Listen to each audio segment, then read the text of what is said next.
The wind in the Montana Territory did not blow so much as it scoured. It was a living thing, possessing a voice that shrieked through the needlegrass and a set of teeth that chewed at the mortar between logs. It stripped the paint from wagons and the softness from faces. To live here, on the edge of the Badlands where the earth cracked open into dry red veins, was to be engaged in a permanent argument with the elements. Caleb Mercer stood on the wooden platform of the depot in Red Rock, his back to the wind, letting it carve around his shoulders. He was a man built of long, heavy bones and silence. In his early 30s, he carried himself with the careful economy of someone who knew that wasted motion cost energy. And energy was the only currency that mattered when winter came. He wore a coat that had been mended 3 times at the elbow, and his hat was pulled low, shading eyes that were the color of wet slate. He was waiting for a wife. The notion sat uneasily in his stomach, heavier than the salt pork and beans he had eaten for breakfast. Caleb was not a man given to flights of fancy. He was a man of ledgers and fence lines. He had a quarter section of land that was proving up, a small herd of Hereford cattle that were thickening well on the gamma grass, and a cabin that was too quiet when the sun went down. The Homestead Act required proof of improvement, but survival required a partner. He needed someone to manage the garden, to cure the meat, to keep the fire when he was miles out in the drift. So he had written the letter. He had been honest. He had asked for a woman who was practical, plain, and willing to work. He had offered respect and a roof. He touched the scar that ran from his left ear down to his jawline, a jagged white memory of a night in Abilene he never spoke of. He hoped she would not stare. The letter from Miss Mara Quinn had been brief. It was written in a tight, angular hand. She described herself as 26 years old, healthy and accustomed to hard labor. She claimed to seek a quiet life away from the city. The stagecoach appeared as a smudge of brown dust against the bruised purple of the horizon. Caleb watched it grow, the sound of the wheels grinding against the rutted earth, reaching him before the horses did. The vehicle rocked violently as it navigated the final turn into town, the driver shouting curses that were snatched away by the gale. When the stage finally halted, the horses stood with their heads down, their flanks heaving steam into the chill air. The door swung open. A salesman in a plaid suit stepped out first, dusting his bowler hat with an air of offended dignity. Then she emerged. Caleb took a step forward, then stopped. The woman who stepped down onto the dusty street did not match the picture he had built in his mind. He had expected someone soft, perhaps a little downtrodden, a woman fading into the background of her own life. Mara Quinn was not fading.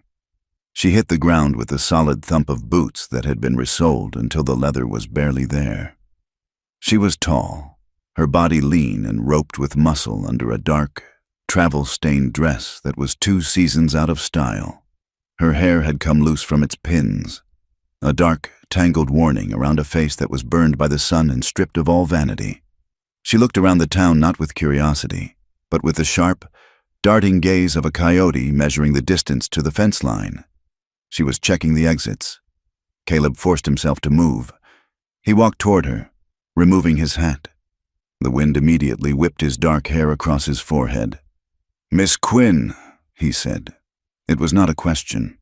She turned to him. Her eyes were green, but dark, like moss in a deep well. There was no shyness in them, only a calculation that made Caleb feel as though he were being appraised for parts. "You are Mercer?" she said. Her voice was low, raspy from the dust of the road. "I am," Caleb replied. He felt suddenly large and clumsy. "The wagon is this way. I trust your journey was tolerable." She did not answer the pleasantry. Instead, she looked past him, scanning the street where a few locals were loitering outside the saloon. "How far is the claim?" 12 miles, Caleb said. "Mostly open country. Water? We have a creek that runs year-round, and a well near the house." She nodded, a single sharp dip of her chin. Then she looked him dead in the eye, her gaze dropping to his hands, then back to his face. "Do you drink, Mr. Mercer?" Caleb blinked. "I have a whiskey now and then, never to excess." "And your temper?" she asked. The question was thrown like a knife, weighted to stick. Do you hit women when the whiskey is in you, or do you do it when you are sober? The air between them seemed to drop 10 degrees. Caleb felt a flush of heat crawl up his neck, a mix of embarrassment and sudden, defensive anger. He saw the salesman pausing to listen. He saw Mrs. Gable, the town gossip, peering through the window of the dressmaker's shop. "I do not hit women," Caleb said, his voice dropping to a rumble that he hoped only she could hear. "Drunk or sober, I wrote you that I was a decent man. I meant it." Mara held his gaze for a long second, searching for the lie. When she did not find it immediately, she exhaled, her shoulders dropping a fraction of an inch. "Good, then let us load the trunk. I have very little." She turned and hauled a battered leather trunk from the boot of the stage before Caleb could reach it. She swung it down with a grunt of effort, refusing to let the driver help her. Caleb stepped in, taking the weight from her hands. Her fingers brushed his, rough, calloused, and cold. She snatched her hand back as if he had burned her. "I can manage," she said. "I know you can," Caleb said, hoisting the trunk onto his shoulder. "But I am here, so you do not have to." He led the way to his wagon, a sturdy buckboard hitched to 2 bay geldings. As they walked through the town, Caleb felt the weight of the town's eyes. In a place like Red Rock, a mail-order bride was news. A bride who looked like she had walked out of a whirlwind was a scandal. He heard the whispers as they passed the mercantile. "Look at her hems," a woman murmured. "Ragged as a beggar." "Eyes like a cornered cat," a man chuckled. "Mercer got himself a wild one." Caleb's jaw tightened. He wanted to turn and glare them into silence, but he knew it would only feed the fire. He looked at Mara. She held her head high, her spine stiff as a rifle barrel. She did not look down. She did not acknowledge them. But Caleb saw the way her knuckles were white where she gripped her reticule. She heard them. She simply refused to bleed in front of them. He felt a strange, reluctant pull in his chest. He had wanted a plain, quiet wife to sit by the fire and mend shirts. Instead, he had this woman who walked through judgment as if it were merely bad weather. He hated that he felt ashamed of her worn dress. And he hated that he cared what the people of Red Rock thought of either of them. At the wagon, Caleb tossed the trunk into the bed. One of the geldings, a skittish young male named Buster, tossed his head and sidestepped, rattling the harness. Caleb moved to calm him, but Mara was there first. She did not flinch. She stepped up to the horse's head, murmuring something low and guttural, her hand stroking the flat of the animal's neck with a practiced rhythm. The horse settled instantly, blowing air through his nose and leaning into her palm. "He is check-shy," Mara said, running her hand down the bridle. "And this latch on the trace is cracked. It will snap if you put a heavy load on an uphill pull." Caleb stared at her, then looked at the leather trace. She was right. The iron buckle was hairline fractured. He had missed it that morning in the dark. "I will fix it with wire for the ride home," Caleb said, feeling a fresh wave of inadequacy. "Thank you. Do not thank me," she said, climbing onto the wagon seat without waiting for his hand. "Just do not get us overturned in a gully because you did not look at your tack." Caleb climbed up beside her. He unwrapped a length of baling wire from under the seat and repaired the latch in silence. When he finished, he gathered the reins. "It is a 3-hour ride," he said. "If the mud is not too deep." "Drive," Mara said. She was looking at the northern sky, where clouds the color of a fresh bruise were gathering. "That sky says we have less than 4 hours before the sleet starts.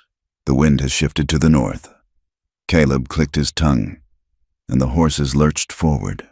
They left the town of Red Rock behind, rolling out into the vast, indifferent emptiness of the territory. The conversation died as the buildings faded. The silence that stretched between them was not the companionable silence Caleb was used to. It was thick and heavy, filled with the things they were not saying. He drove with his eyes on the road, but he was acutely aware of her presence beside him. She smelled of lye soap and stale dust, a scent that was entirely devoid of flowers or sweetness. The landscape opened up, rolling hills of sage and scrub brush, giving way to the broken teeth of the Badlands in the distance. The wind was relentless. It tore at Mara's shawl, but she did not pull it tighter. She sat with her hands folded in her lap, watching the horizon. Caleb noticed her hands were shaking. At first, he thought it was the cold. Then, as the wagon hit a rut and she grabbed the bench to steady herself, he saw the tremor was deeper than that. It was the shaking of a muscle held too tight for too long. She was exhausted. She looked like someone who had not slept in a week, someone running on pure, distilled will. "There is food in the sack behind the seat," Caleb said, breaking the silence. "Biscuits and dried beef." "I am not hungry," she said. Her stomach growled loud enough to be heard over the creak of the wheels. She ignored it. "Eat," Caleb said gently. "The wind takes the heat out of you. You cannot work if you are empty." She hesitated, then reached back and took a piece of hardtack biscuit. She ate it slowly, guarding the food with her hand as if she expected someone to snatch it away. "Where are you from, Miss Quinn?" Caleb asked. "Your letter said Kansas." "I was in Kansas for a time," she said. "Before that, other places." "And what brings a woman like you to a place like this?" She turned to him, her eyes narrowing. "A woman like me?" "A woman who knows horses and reads weather," Caleb said. "Most mail-order brides are city girls looking for a storybook life. You look like you know exactly what this life is." "I know that the world is hard everywhere," Mara said. "And I know that a marriage contract is safer than being alone on the road. I want a roof that locks Mr. Mercer, and I want work that belongs to me. That is all." "Caleb," he said. "My name is Caleb." She did not say his name back. The sun began to dip, bleeding crimson across the underside of the storm clouds. The temperature plummeted. Coyotes began to sing in the coulees, their yips echoing off the rocks. At the sound, Mara stiffened. Her hand went to her throat, touching something hidden beneath her high collar. "Just coyotes," Caleb said. "They will not come near the wagon." "I know what they are," she whispered. But she did not relax until the sound faded. They reached the ranch line just as the light was failing. The cabin sat in a shallow depression, sheltered by a stand of cottonwoods. It was a solid structure of hewn logs with a stone chimney and a sod roof that was currently thick with dried grass. A barn and a corral stood 50 yards away. Caleb pulled the team to a halt. "Home," he said. Mara looked at the cabin. She let out a breath that ghosted white in the air. "It has a solid door." "Oak," Caleb said. "And a crossbar." She nodded and climbed down. Her legs buckled when she hit the ground, but she caught herself on the wheel before Caleb could reach her. She pushed herself upright and began to unbuckle the traces on the horses. "Go inside," Caleb said. "I will tend the team." "We share the work," she said through gritted teeth. "That is the deal." "The deal starts tomorrow," Caleb said firmly. "Tonight, you go inside and light the stove. The wood is in the box. Go!" She looked ready to argue, but the cold was biting through her thin dress. She turned and marched to the cabin. By the time Caleb came in, the iron stove was ticking with heat, and a lantern was casting a golden glow over the single room.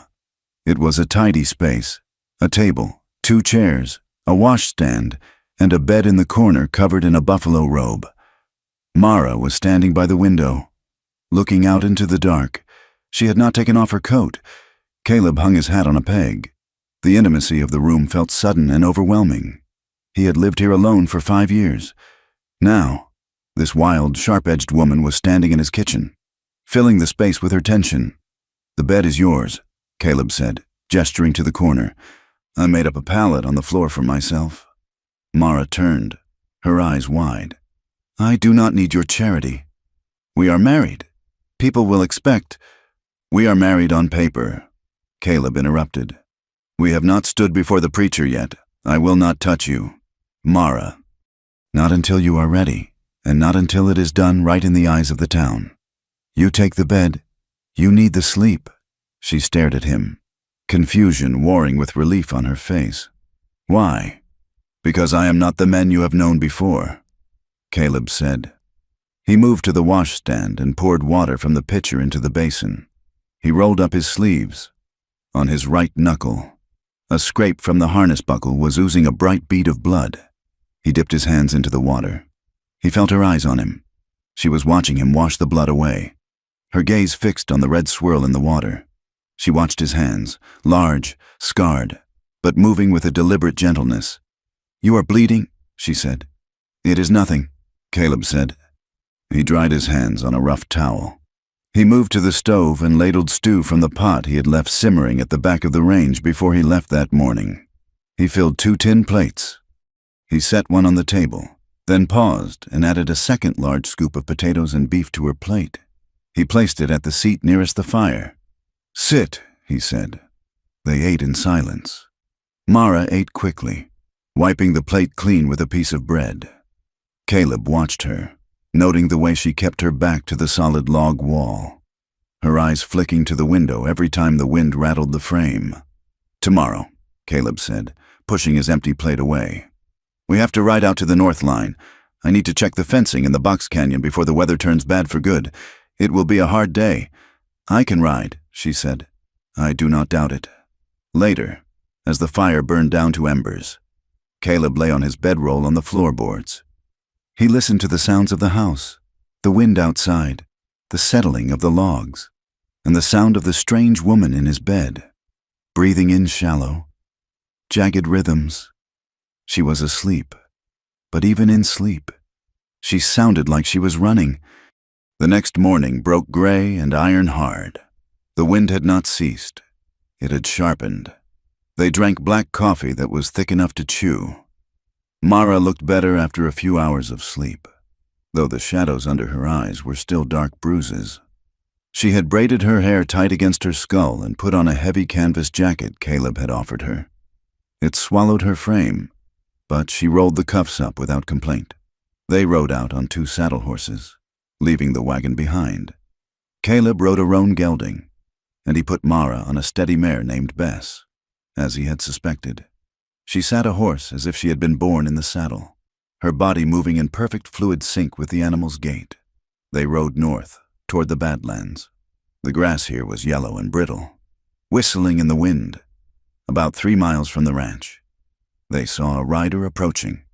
It was Old Man Titus, a neighbor who lived in a dugout 10 miles to the east. He pulled his mule up as they neared. Titus was a collection of rags and beard, with eyes that had seen too much sun. "Mercer," Titus croaked, nodding. He looked at Mara, his eyes widening. "And this must be the bride." "Miss Quinn," Caleb said. "This is Titus." Mara nodded but did not speak.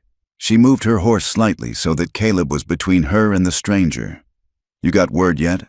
Titus asked, ignoring her and looking at Caleb. "Word of what?" "Rourke." Titus spat the name.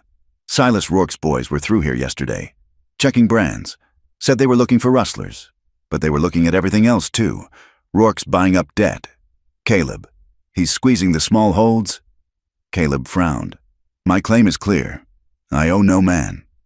"Doesn't matter to Rourke," Titus said. He lowered his voice, leaning over his saddle horn. "And he's got a new deputy in his pocket, man named Hale, mean as a rattlesnake."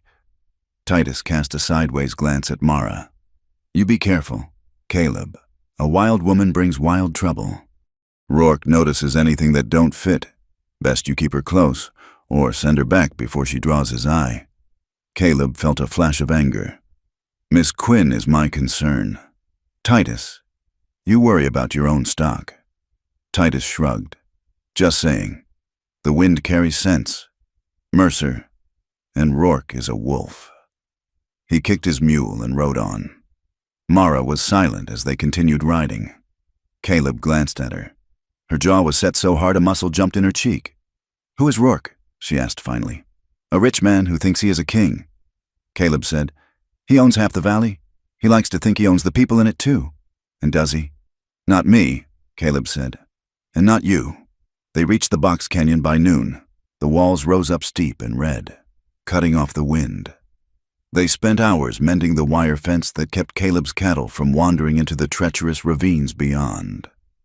Mara worked beside him, stretching the wire, holding the posts while he hammered. She was strong for her size, and she did not complain when the barbs tore at her gloves. By mid-afternoon, the sky turned a bruised, sickly green. The air pressure dropped so fast Caleb's ears popped. "Storm," Mara said, pointing. "It is moving fast." A wall of white was rushing toward them from the north, consuming the landscape. "We need to get back," Caleb said. "Now." They mounted up and spurred the horses into a gallop. They were halfway home when the storm hit. It was not snow. It was hail. Stones the size of marbles driving sideways on a 60-mile-an-hour wind. The horses panicked. The roar was deafening. The ground, already slick with freezing rain, turned to grease. They reached a washout, a dry creek bed that was now a torrent of mud and ice water. The trail narrowed dangerously along the edge.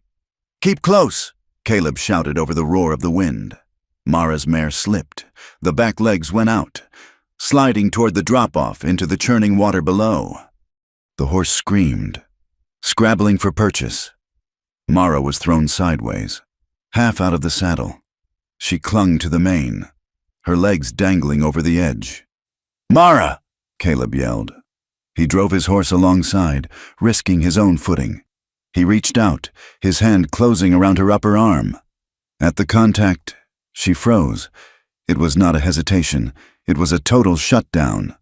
Her eyes went wide and vacant, her breath hitching in a terrified gasp. Her muscles locked rigid. She did not reach for him. She stared at his hand gripping her arm as if it were a shackle. In that split second, Caleb saw it, the sheer, blinding terror of a woman who has learned that a man's grip means pain. "I have you," Caleb roared, his voice cutting through the storm and her panic. "I have you, Mara! Let go of the mane! I have you!" She blinked, the present moment crashing back in. She looked at his face, wet with rain, eyes wide with fear. Not for himself, but for her. She forced herself to exhale.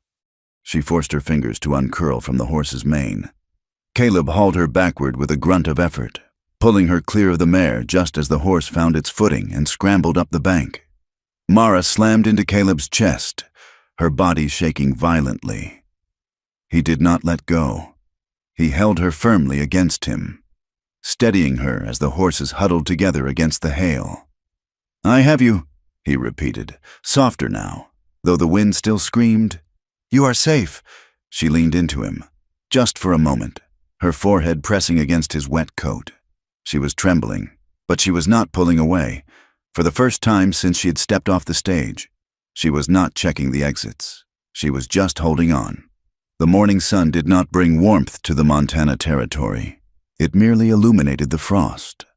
The storm had passed, leaving the world scoured and brittle, the mud frozen into jagged ruts that twisted ankles and jarred spines. Caleb Mercer woke before the light, the habit of years dragging him from the warmth of the buffalo robe. He looked across the dim room. The bed in the corner was a mound of quilts. Mara was still there, buried deep. He moved silently, pulling on his boots and kindling the fire in the iron stove. When the coffee was boiling, thick and black, he went out to the barn. The reality of the ranch was a relentless arithmetic of survival. There were 3 horses to feed, 20 head of cattle to locate in the scrub, and water to be drawn from a well that fought him every inch of the way. When Caleb returned to the cabin an hour later, his hands were red and stiff with cold. Mara was awake. She was already working. She had swept the floor, the rough bristles of the broom scraping against the wood with a rhythmic, determined sound. She had found the flour sack and was rolling out biscuits on the tabletop.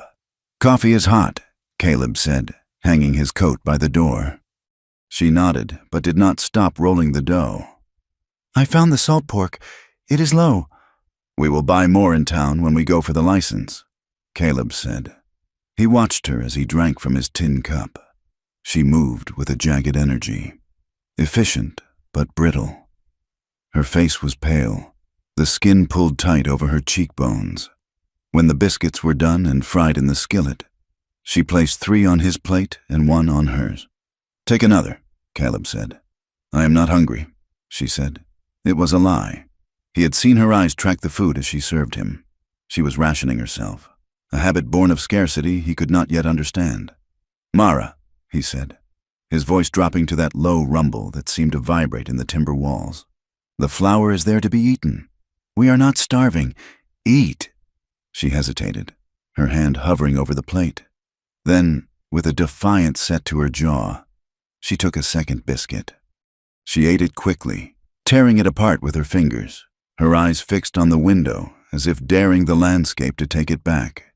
As the days turned into a week, Caleb began to see the shape of the woman he had brought into his home. She was not the domestic creature the books described. She did not hum while she worked. She attacked chores as if they were enemies to be subdued. One afternoon, a heifer got herself tangled in a mess of old barbed wire down in the creek bed. Caleb was struggling with the cutters, the wire deeply embedded in the animal's thick hide. The heifer was thrashing, dangerous and panicked. "Hold her head," Caleb shouted, wrestling with the wire. Mara did not just hold the head. She grabbed a length of rope from the saddlebag, moved in close to the kicking hooves, and threw a knot around the animal's back legs with a speed that blurred in the air. She cinched it tight, immobilizing the heifer instantly. It was not a knot a housewife knew. It was a diamond hitch variant, used by packers and drovers who moved heavy loads over bad ground. Caleb cut the wire free and stepped back, breathing hard. The heifer scrambled up and bolted. Caleb looked at the knot in the rope before untying it. He looked at Mara. She was wiping mud from her skirt, her face carefully blank. "That is a packer's knot," Caleb said. "Where did a woman from Kansas learn to tie down 1,000 pounds of beef?" Mara froze for a second, then continued brushing at her skirt. "I watched men work," she said. "I learn fast." "You shoot fast too," Caleb said. "I saw you take the head off a rattlesnake yesterday at 20 paces with a revolver. That is not watching. That is doing." She stopped moving. She straightened, meeting his gaze. The wind whipped strands of dark hair across her face. "Do you want me to be helpless? Mr. Mercer, would you prefer I scream when the snake strikes?" "No," Caleb said quietly. "I want to know who is watching my back." "A woman who wants to live," she said. "That is all you need to know." But it was not all. The silence between them was not empty. It was filled with questions Caleb was too polite to ask, and Mara was too guarded to answer.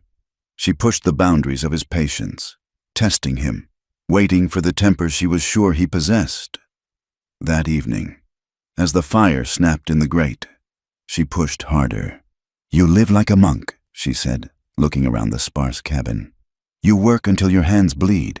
You speak only when necessary, and you have a scar on your face that looks like it was made by a skinning knife, yet you claim you are just a simple homesteader." Caleb looked up from the harness he was oiling. "I am a homesteader." "You are hiding," she said. Her voice was sharp, probing. "Just like me, but you demand my truth while keeping yours locked in a box." Caleb set the harness down. The leather creaked in the silence. He looked at the fire, the flames reflecting in his dark eyes. He could lie. He could tell her it was a farming accident, but he remembered the terror in her eyes during the storm, the way she had flinched when he touched her arm. Lies would not build a floor strong enough to hold them. "I was in Abilene," Caleb said. The words tasted like ash. 10 years ago. I was young and I thought I was hard. There was a card game. A man thought I was cheating. I was not." Mara sat very still, her hands resting in her lap. "He pulled a knife." Caleb continued, touching the jagged line on his jaw. "He opened my face. He was drunk and he was slow. I was not drunk. I broke his neck." The log in the fire settled with a shower of sparks. "It was a fair fight," Caleb said, his voice devoid of emotion. "The law said so, but the law does not wash your hands. I killed a man. Mara, I felt the life go out of him, and I found that I did not like the part of me that was good at it, so I came here. I walk away from fights now. I keep my head down." He looked at her, expecting fear. Instead, he saw a strange, dark recognition in her eyes. "You killed to survive," she said. "There is no shame in that." "There is a cost," Caleb said. "There is always a cost," she replied. The trick is finding someone else to pay it. 2 days later, they rode into Red Rock to make it legal. The town had not changed in the week they had been gone. It was still a collection of weather-beaten wood and prejudices held together by mud. The wind still blew. They went to the small white church that doubled as the courthouse on weekdays. Reverend Caldwell was a thin man with spectacles that magnified his watery eyes. He looked at Mara's worn boots and Caleb's scarred face with a pinched expression, as if he smelled something rotting under the floorboards. "Do you, Caleb Mercer, take this woman?" the Reverend asked, his tone implying that Caleb was making a grave error. "I do," Caleb said. His voice was steady. "And do you, Mara Quinn, take this man?" Mara looked at Caleb. For a moment, her mask slipped. She looked tired. She looked at his shoulders, broad and heavy, and the way he stood between her and the door. "I do," she said. He signed the ledger. She signed beneath him. Her signature was jagged, the letters leaning forward like they were running into the wind. When they walked out onto the wooden steps, the air felt heavier. The town knew. In a place this small, privacy was a myth. A mail-order bride was one thing. A woman who looked like Mara, with her sunburned face and man's stride, was another. They walked to the mercantile to buy the supplies. The bell above the door jingled falsely bright. Inside, the air smelled of dry goods, coffee beans, and judgment. 2 women were examining a bolt of calico fabric near the counter. One was Mrs. Gable. She turned, saw Mara, and audibly sniffed. She turned her back, pulling her skirts in as if Mara were contagious. Caleb felt a heat rise in his chest. He stepped forward, but Mara was already moving. She walked past the women to the counter, her head high. 50 pounds of flour, Mara said to the shopkeeper, and 10 of salt pork. The shopkeeper, a balding man named Mr. Henderson, did not look her in the eye. He looked past her to Caleb. "That will be put on your account. Mr. Mercer." "Mrs. Mercer is speaking to you," Caleb said, his voice hard. "You can look at her." Henderson cleared his throat, flushing pink. "Of course, 50 pounds. From the back of the store, near the barrel of whiskey." A voice drifted out. It was distinct, slurred, and ugly. "Mercer buying used goods," the voice sneered.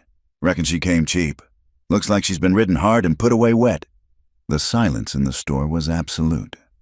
Caleb turned slowly. The man was a drifter, one of the seasonal hands that drifted through the territory. He was leaning back, a smirk on his face, chewing on a toothpick. Caleb's hands curled into fists at his sides, the old violence, the cold thing he kept buried in the cellar of his soul, rattled the door. He took a step toward the man. "Caleb!" Mara's voice was like a whip crack. She was not looking at the man. She was looking at Caleb. Her eyes were blazing. "Do not," she said. "He insulted you," Caleb said, his voice vibrating. "He is a fool with a mouthful of whiskey," Mara said. She turned to the man. She did not raise her voice. She did not shout. She looked him up and down with a cold, clinical distaste, as if he were a horse with a broken leg. "I have survived blizzards, droughts, and men with far more power than you," she said. "Your words are like the wind in this town, empty and dirt cheap." She turned back to the counter. "The flour, Mr. Henderson. We are in a hurry." The drifter blinked, his smirk faltering. He had expected tears, or perhaps a screaming match. He had not expected to be dismissed as irrelevant.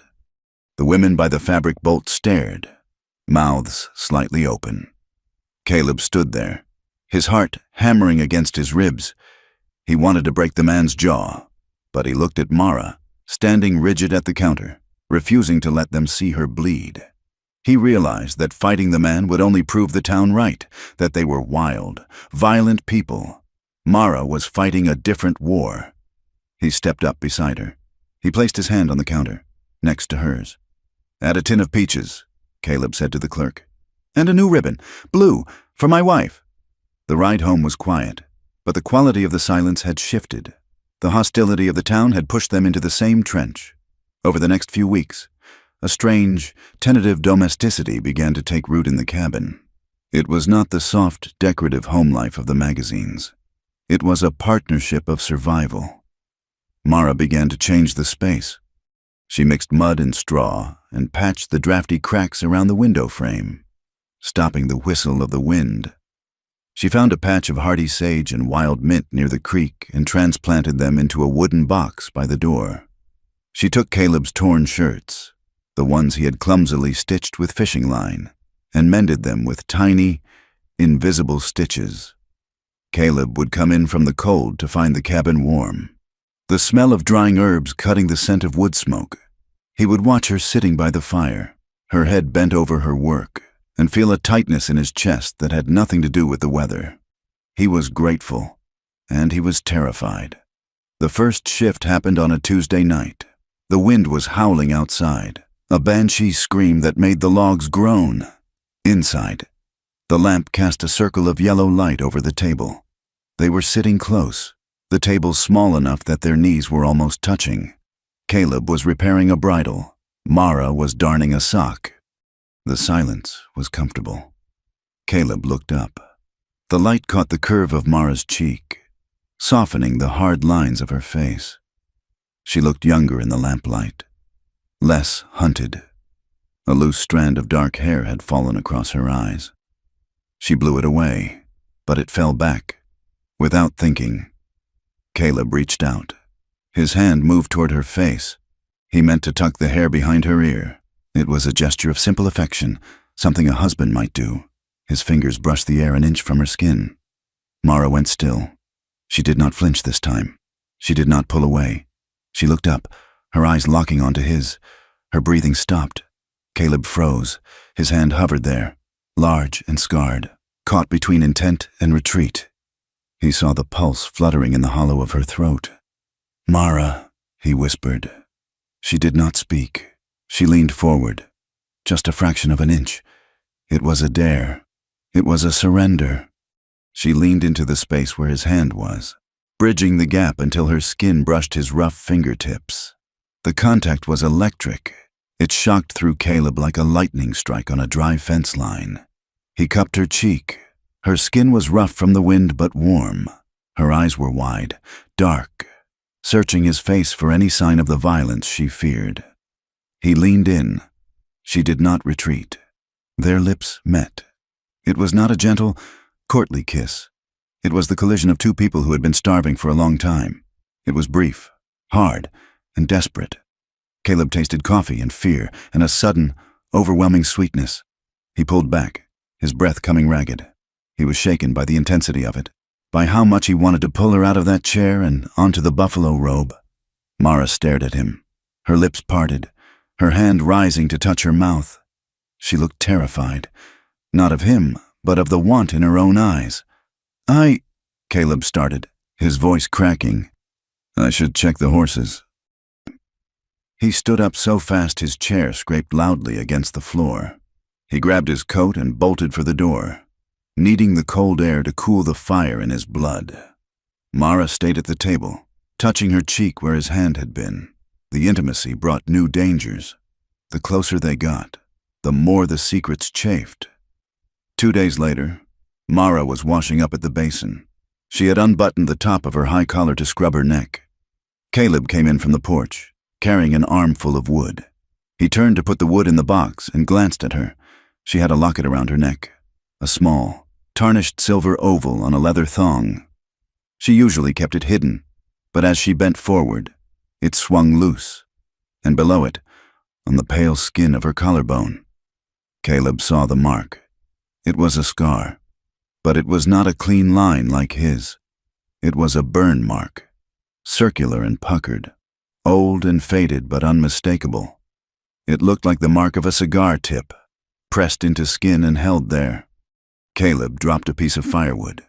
The clatter made Mara spin around, clutching her collar closed. "What is it?" she snapped, her eyes darting to his face. Caleb stared at her hand clutching the fabric. He felt a cold knot of nausea in his stomach. He knew violence.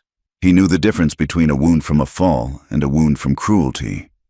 "Nothing," Caleb lied. Just slipped. He knelt to pick up the wood, his heart hammering with a new, dark rage. Someone had hurt her. Someone had branded her. The realization made him want to burn the world down. The outside world, however, was not finished with them. The following week, a rider appeared on the ridge. He rode a tall gray gelding and wore a badge that caught the sun. Deputy Tom Hale was a man who smiled with his mouth but never with his eyes. He was young, handsome in a slick, city way, with a mustache that was waxed to sharp points. He worked for the sheriff, but everyone in the county knew he belonged to Silas Rourke. He rode into the yard just as Caleb was chopping wood. Mara was on the porch, shaking out a rug. "Afternoon," Hale called out, swinging down from his horse with practiced ease. He tipped his hat to Mara.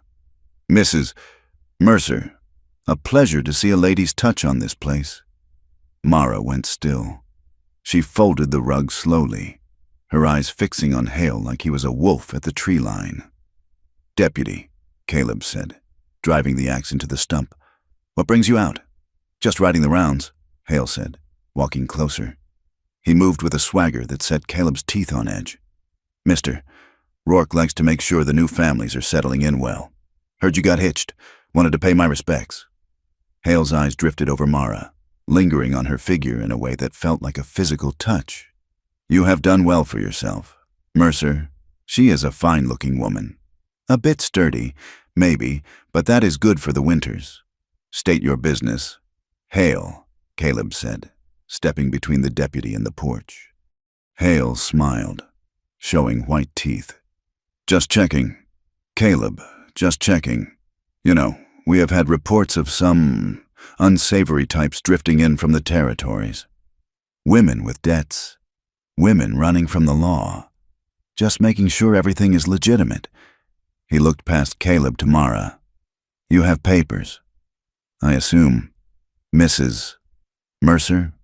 Identification?" "My husband has my papers," Mara said. Her voice was flat, metallic. "Of course," Hale said. "Well, I will be seeing you around. Rourke is expanding his grazing rights to the south. We will be neighbors, in a way." He mounted his horse. He looked down at Mara one last time. "You take care now. It is a dangerous country for a woman with a past."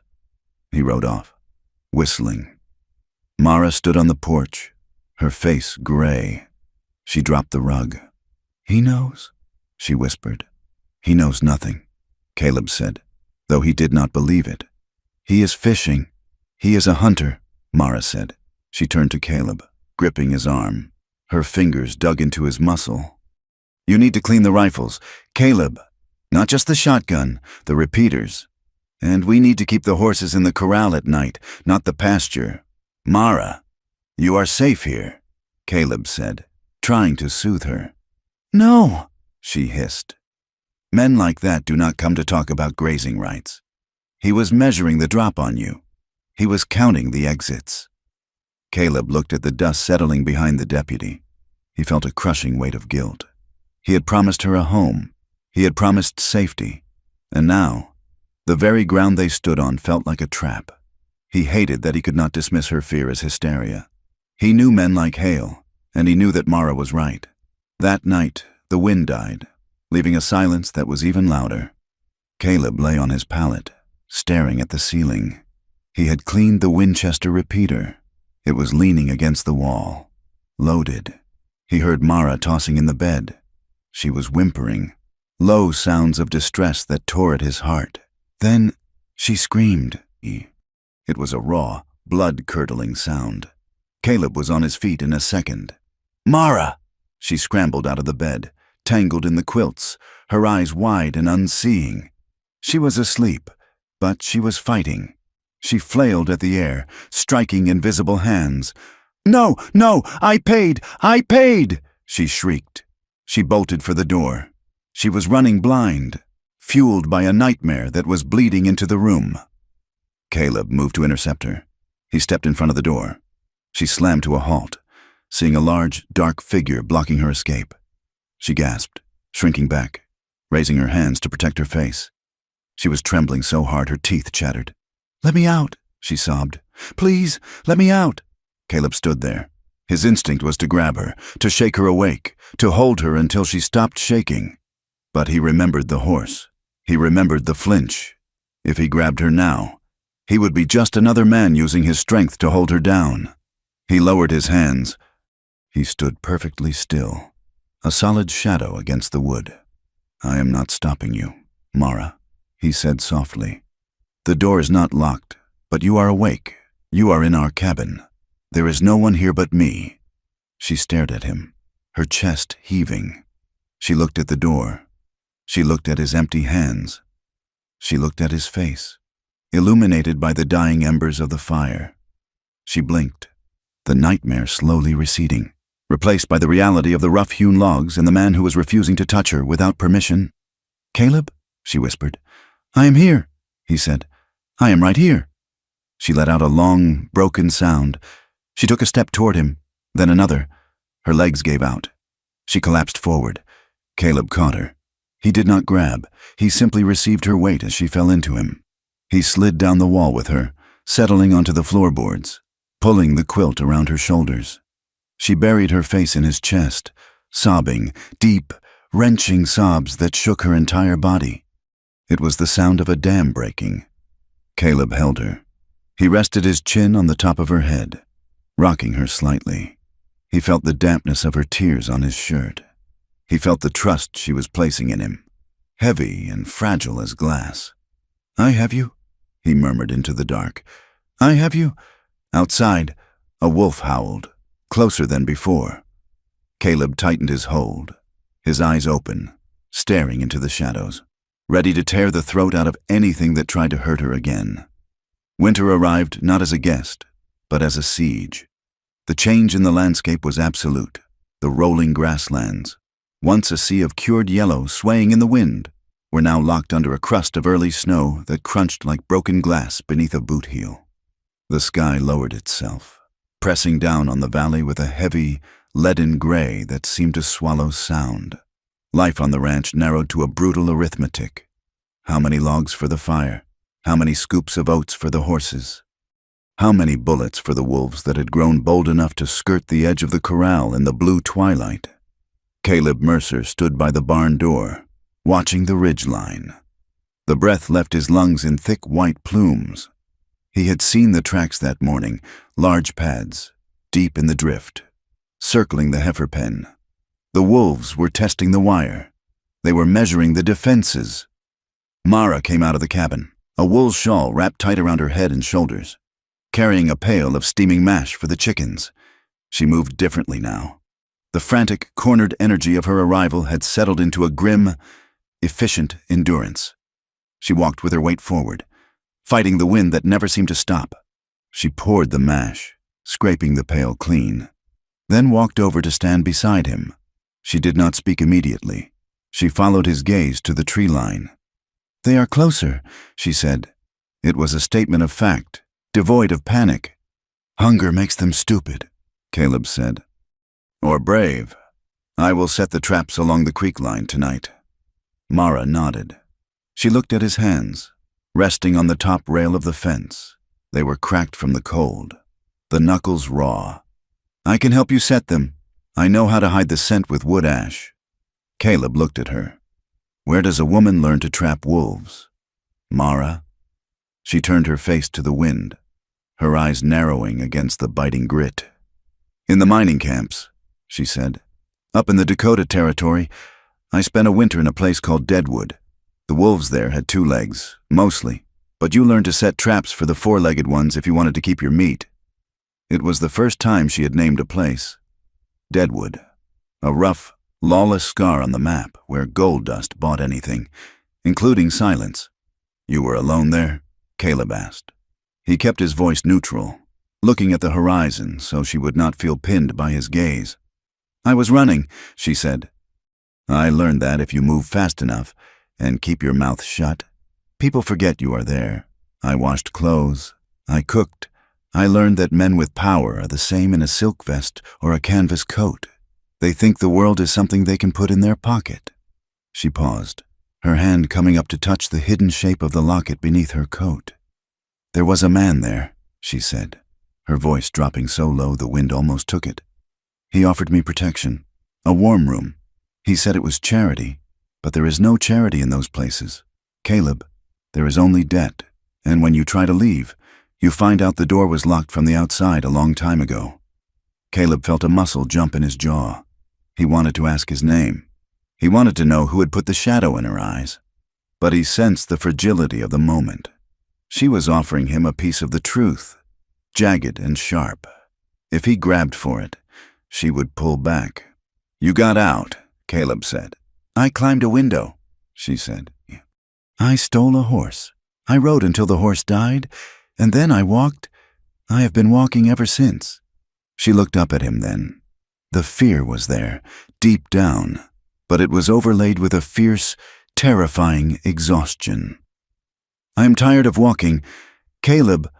"Then you stop," Caleb said.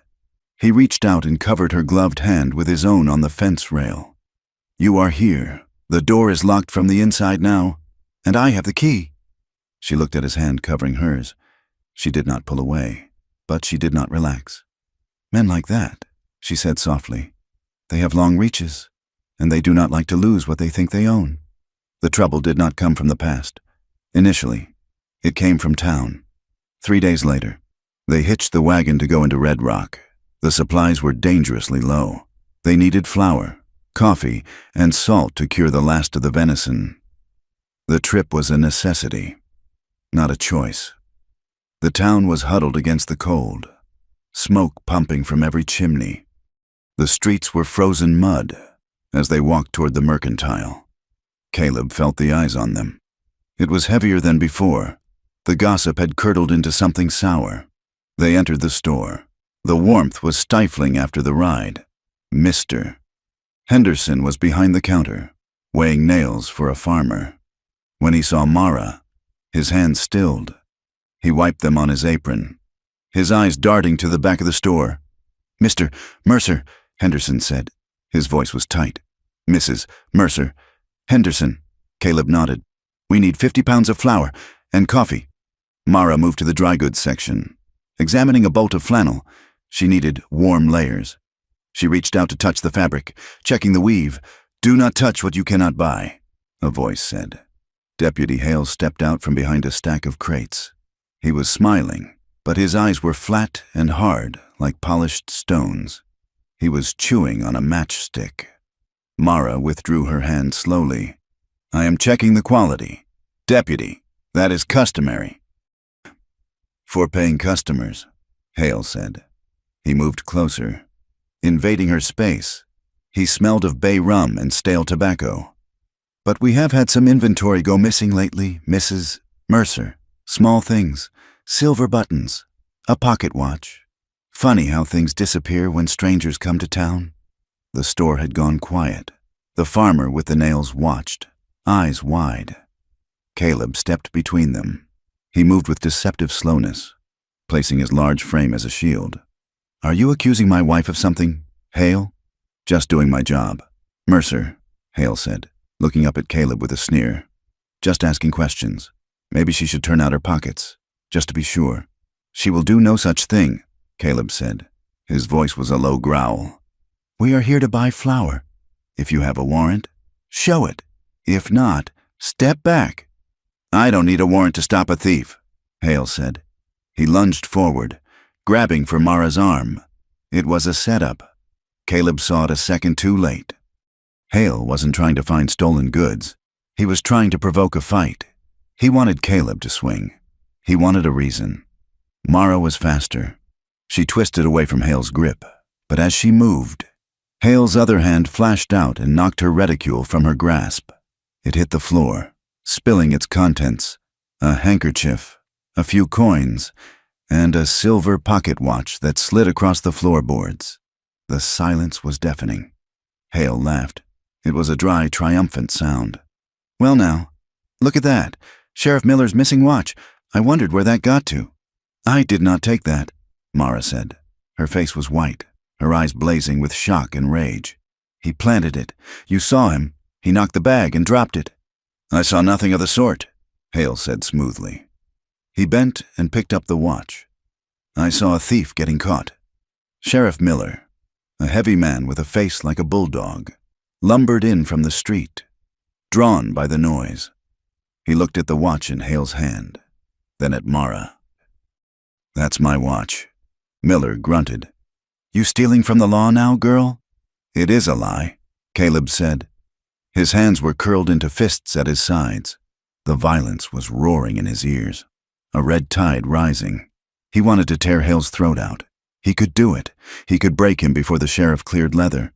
But he saw the way Hale's hand hovered near his gun. He saw the gleam of anticipation in the deputy's eyes. They wanted him to fight. They wanted to kill him in self-defense and leave Mara alone in a cell. Caleb forced his hands to open. The effort made his arms tremble. "She did not take it," Caleb said, his voice shaking with restrained fury. Hale threw it when he grabbed her. "Mr. Henderson saw it. The farmer saw it." He turned to the shopkeeper. "Henderson, tell them." Henderson looked at the floor. He shuffled his feet. I was weighing nails. Caleb, I didn't see clear. Cowardice. It was a thick, suffocating blanket in the room. "You are coming with us," Miller said, reaching for Mara. "No," Caleb said. He stepped forward, his hand resting on the sheriff's chest. It was a gentle touch, but immovable. "You are not putting her in a cell. Miller, you know this is a game. You know Hale. If you take her, you take me. And if you take me, I will make sure the circuit judge hears about how you run this town when he comes through in spring." Miller hesitated. He was corrupt, but he was also lazy. And he knew Caleb Mercer was a man who paid his taxes and had never caused trouble. Arresting a homesteader for a petty theft that looked like a setup was paperwork.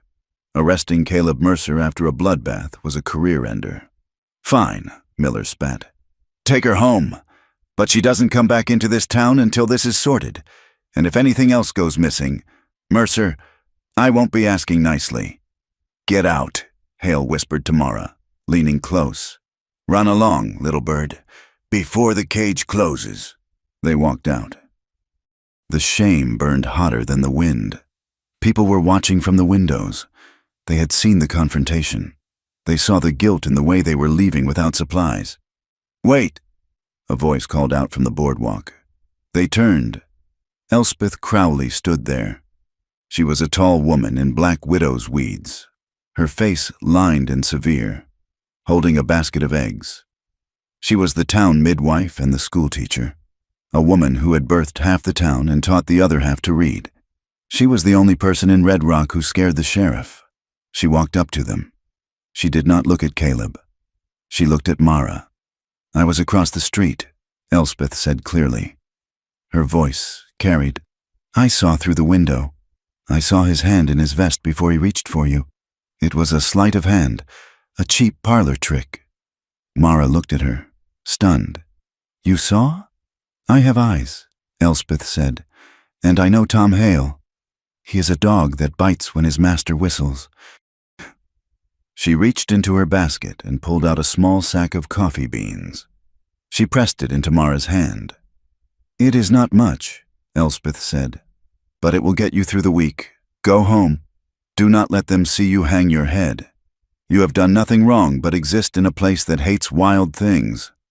"Thank you," Caleb said, his voice thick. "Watch your back." "Caleb," Elspeth murmured. Stepping closer, "Rourke is moving. This was not about a watch. It was a test, to see if you would break." The ride home was a funeral procession. The silence was not empty. It was filled with the echo of Hale's laughter and the memory of Henderson looking at the floor. When they got inside the cabin, Mara did not take off her coat. She stood in the center of the room, shivering. It wasn't the cold. It was the adrenaline crash, the humiliation vibrating in her bones. She dropped the sack of coffee on the table. It made a dull thud. "I have to leave," she said. Caleb was latching the door. He turned. "What?" "I have to go," she said. Her voice rose, cracking. She began to pace, her hands tearing at the buttons of her coat. "They will not stop. You saw them. The law belongs to them. They will plant something else, or they will come out here and find a reason to arrest me. I cannot go to jail. Caleb, I cannot be in a cage. I will die. She was unraveling. The stoic survivor was gone, replaced by a terrified woman who saw the walls closing in. Mara, Caleb said, moving toward her. No, she shouted, backing away. You do not understand. You think this is just a town feud? You think this is just a bad deputy? It is a trap. It is always a trap. I bring it with me. I am cursed. Caleb, I am poison to you. If I stay, they will destroy you to get to me. I have to run. She was hysterical, grabbing her reticule, looking for the door. Caleb caught her. He did not grab her arms. He wrapped his arms around her body, pinning her arms to her sides, pulling her hard against his chest. It was a bear hug, a containment. Stop, he said into her hair. Stop running. She fought him. She kicked at his shins. She struggled. She sobbed. Let me go. They will take me. Let me go. I will not, Caleb said. He held her tight, absorbing her panic, letting her thrash against his solidity. I am not letting you go. You are my wife. You are home. She fought until her strength gave out. The fight drained out of her, leaving her limp in his arms, weeping uncontrollably. She slid down, and he went with her, kneeling on the floorboards in the pool of lantern light. She pulled back, looking at him. Her face was streaked with tears, red and swollen. They said I was a thief, she choked out. They looked at me like I was dirt. Do you believe them, Caleb? Do you look at me and see a thief? Caleb took her face in his hands. His thumbs wiped away the tears. His eyes were dark, steady, and absolutely clear. I see a woman who has survived hell, he said. I see a woman who works until her hands bleed. I see a woman who saves my life in a storm. He leaned his forehead against hers. I believe you. Mara, I do not care what they say. I do not care what they plant. I believe you. The words hit her harder than a physical blow. In her life, truth had always been what men with power decided it was. To be believed, simply, quietly, without condition, was a foreign language. She let out a ragged breath. Caleb! The distance between them vanished. It wasn't a decision. It was a collapse. She surged forward, and he met her. The kiss was desperate. It tasted of salt tears and desperation. It was a claiming. Caleb's hands moved from her face to her back, pulling her closer, trying to fuse her broken pieces together with his own strength. Mara gripped his shirt, pulling him down, needing the weight of him to anchor her to the earth. For a moment, the world outside, the snow, the wolves, the deputy, ceased to exist. There was only the heat of their bodies and the frantic, clumsy language of desire. Caleb shifted, pressing her back toward the floor, his body covering hers, shielding her. Then he stopped. He pulled back, his breathing harsh. His eyes were black with want, but his hands stilled on her waist. Mara looked up at him, her lips swollen, her eyes asking a question. Not like this, Caleb rasped. Not because you are scared. Not because you want to forget. He smoothed the hair back from her forehead. His touch was trembling, but gentle. When we are together, Mara, it will be because you chose it, not because you are running from something else. I will not be another thing that happened to you. I want to be the thing you choose. Mara stared at him. The respect in his eyes was terrifying. It demanded more from her than submission. It demanded her whole self. She reached up and touched his scar. I am not running from you, she whispered. I know, Caleb said. He kissed her forehead, a lingering seal of protection. But we have a fight to finish first. He helped her up. They sat at the table, the adrenaline fading into a weary resolve. Tell me, Caleb said. Tell me what you are really afraid of. It is not just the jail cell. Mara looked at the fire. She pulled the locket from her dress. She opened it. Inside was not a picture, but a tiny, folded scrap of paper. I told you I ran from a man, she said. His name is not important, but he worked for men like Rourke. He ran a dance hall in the camps, but it was not just dancing. She took a breath. I signed a paper. I was starving. I was 16. I signed a contract for domestic service. I thought it meant cleaning. It meant I belonged to the house. For 5 years, I ran after 2. She looked at Caleb. If they find that paper, if they connect Mara Quinn to the name I used then, the law says I am in breach of contract. They can drag me back, legally. They can make me work off the debt, and the debt never ends. Caleb, they add interest for every day you are gone. Caleb felt the blood drain from his face. It was not just bullying. It was slavery with a seal of approval. That is why Hale is pushing, Caleb said. Rourke buys debts. He buys contracts. If he finds out who you are, he owns me, Mara finished. That is why I have to run. I would rather freeze in the past than go back to that room. You are not going back, Caleb said. His voice was iron. We are going to fight this, but we cannot fight it with guns. We need proof that the contracts are illegal. We need a judge who isn't bought. 2 days later, the Hope arrived in a basket of knitting. Elspeth Crowley rode out to the ranch on her old mare.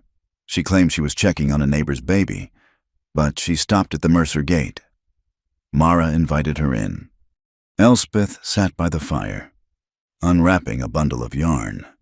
Deep inside the ball of gray wool was a folded piece of paper. I used to teach the children of the county clerk, Elspeth said, keeping her voice low. Before he died, I helped organize his papers. I saw things. Rourke has a ledger. He keeps it in the safe at the land office, where his nephew works. She pushed the paper across the table. It was a list of names, dates, and sums of money next to transport fees. He brings women in, Elspeth said. From the east, from the camps. He pays their way, then charges them double. He holds their papers until they pay it off. They never pay it off. Hale enforces the collections. Mara scanned the list. Her finger stopped at a line. Transport, Denver to Red Rock, 7 women, contract labor. This is it, Mara said. This is the scheme. If we can get that ledger. It is a federal crime, Caleb said. Peonage. It was outlawed. If we can get this to a U.S. Marshal. There is a marshal in Helena, Elspeth said. Marshal Davis. He is a hard man, but he hates Rourke. He tried to pin a cattle theft on him years ago. Helena is a 4-day ride, Caleb said. Through the snow. Better than a life in a cage, Mara said. Her eyes were bright now. She had a target. She wasn't the prey anymore. She was the hunter. We need the ledger, Caleb said. We cannot go to Helena with stories. We need the book. The nephew drinks, Elspeth said dryly. And he leaves the office unlocked when he visits the saloon on Friday nights. It was a plan. A desperate, dangerous plan. But it was a chance. They spent the evening mapping the route to Helena, counting their ammunition, preparing for a siege. For the first time, Mara slept soundly, her head on Caleb's shoulder, her hand resting on his chest. The next morning, the illusion of time was shattered. They were in the barn, graining the horses, when the dogs started barking. Not the warning bark for wolves, but the deep, aggressive bark for intruders. Caleb grabbed his rifle. He stepped out of the barn, Mara close behind him with the shotgun. A single rider sat in the yard. It was not Hale. It was a man in a long duster coat, his face obscured by a scarf. He sat a magnificent black stallion that looked too expensive for a working cowboy. The man did not draw a weapon. He held up a gloved hand. Mr. Mercer, the man said. His voice was cultured, smooth, and utterly terrifying. Mrs. Mercer, who are you? Caleb demanded, raising the rifle. I am a messenger, the man said. From Mr. Rourke. He sends his regards. The man reached into his coat. Caleb tensed, finger on the trigger. But the man pulled out a piece of paper, a yellowed, folded document. He tossed it onto the snow. Mr. Rourke has come into possession of an interesting contract, the man said. It seems he purchased the assets of a defunct mining operation in the Dakotas, including their outstanding labor debts. Mara made a small, strangled sound. He recognized the description. The writer said, a striking woman. Hard to forget. The writer smiled beneath his scarf. Mr. Rourke is a reasonable man. He wants what is his. He invites Mrs. Mercer to come to town tomorrow to discuss the terms of her repayment. He feels she could work off the debt at his ranch. He has a large house. He needs staff. She is not going anywhere, Caleb said. If she does not come, the writer continued, as if Caleb had not spoken, then Mr. Rourke will be forced to seek compensation elsewhere. He understands you have a fine herd of cattle, Mr. Mercer, and a barn that looks quite flammable in this dry winter air. And accidents. Well, they happen so frequently out here. The rider gathered his reins. The horse danced, kicking up snow. Noon tomorrow, Mrs. Mercer, the rider said, or we burn you out. The choice is yours. He wheeled the horse and galloped away, disappearing over the ridge into the blinding white of the coming storm. Caleb and Mara stood in the silence. The paper lay on the snow between them, a yellow stain on the white. Caleb looked at Mara. Her face was pale, but her eyes were dry.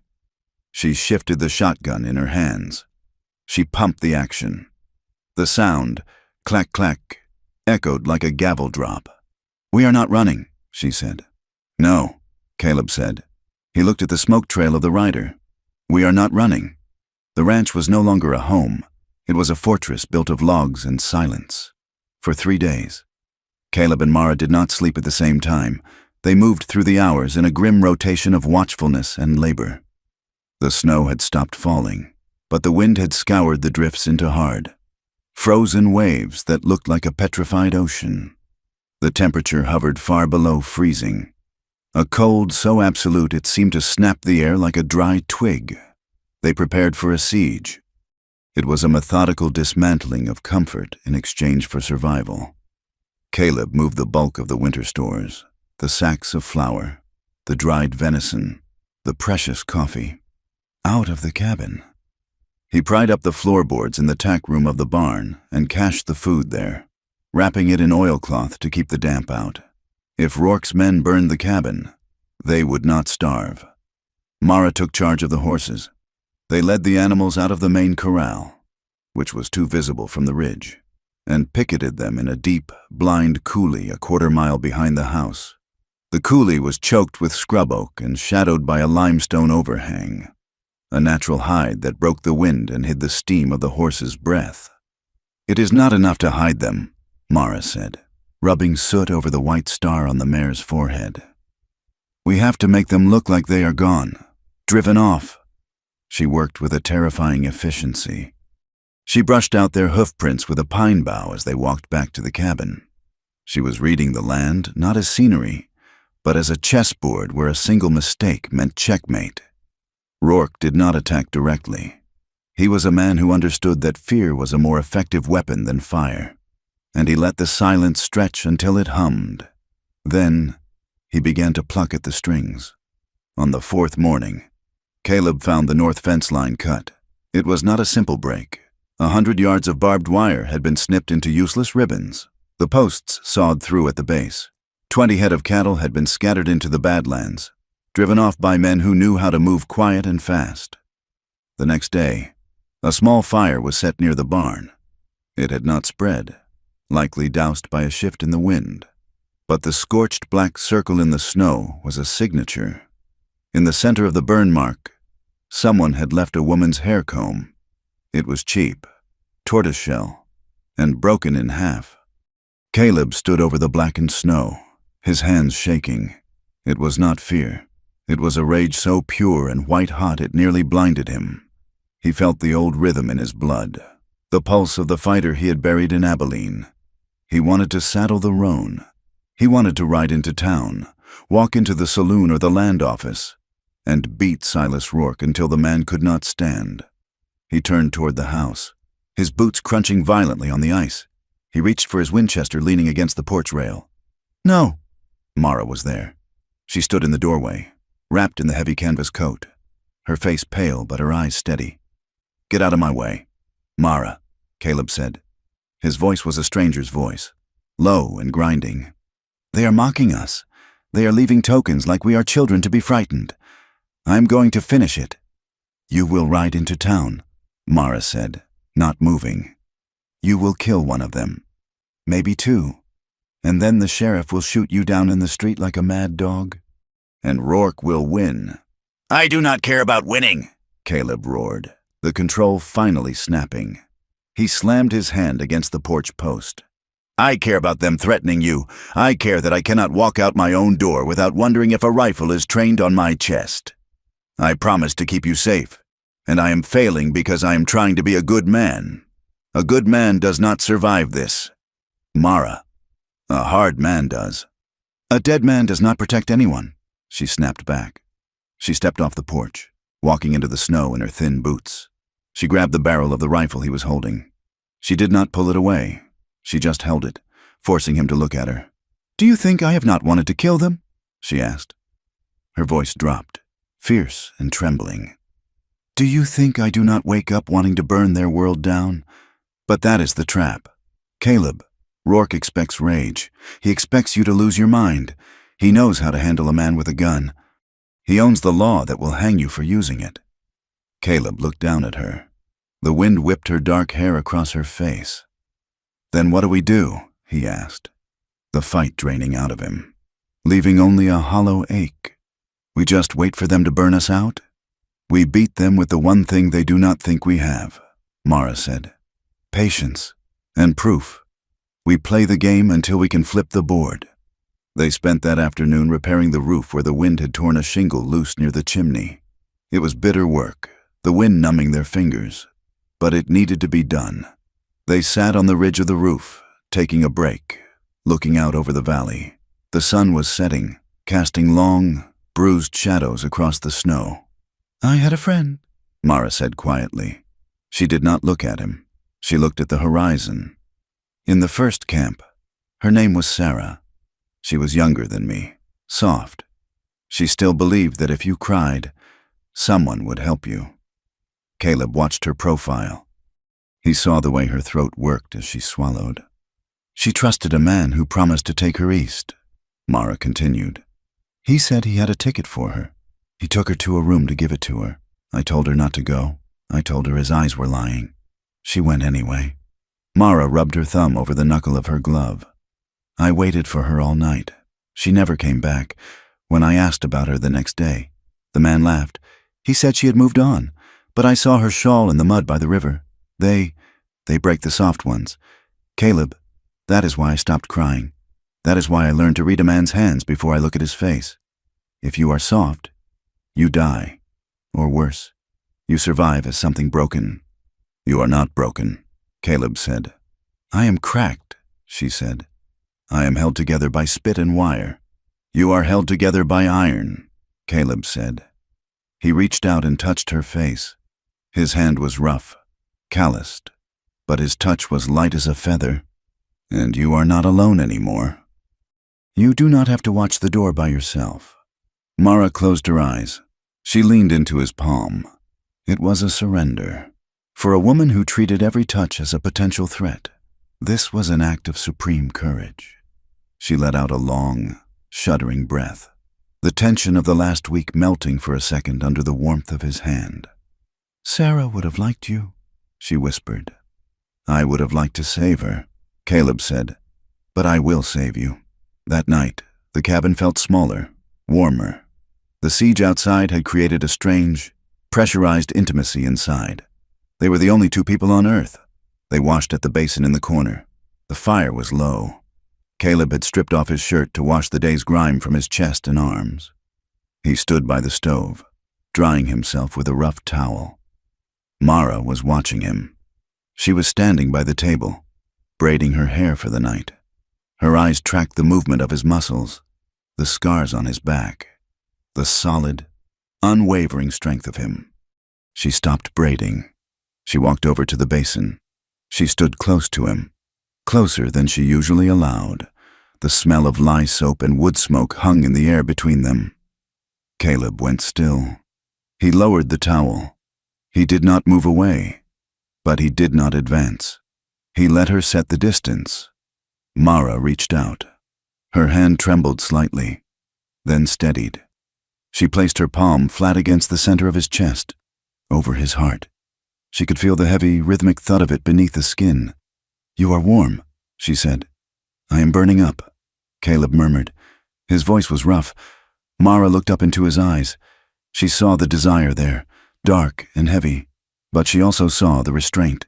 He would stand there until he turned to stone rather than cross a line she had not drawn.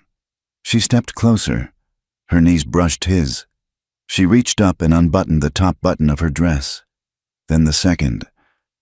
"Mara," Caleb breathed. "You do not have to—" "I know," she interrupted. "That is why I am doing it." "Because I choose to—" "I am not running tonight. Caleb, I am staying." She took his hand and placed it on her waist.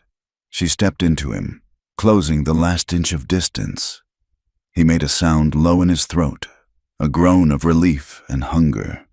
He wrapped his arms around her, pulling her against him, burying his face in the crook of her neck. He smelled of hard work and pine and safety. They moved toward the bed in the corner, not with the frantic desperation of their earlier kiss, but with a slow, deliberate reverence.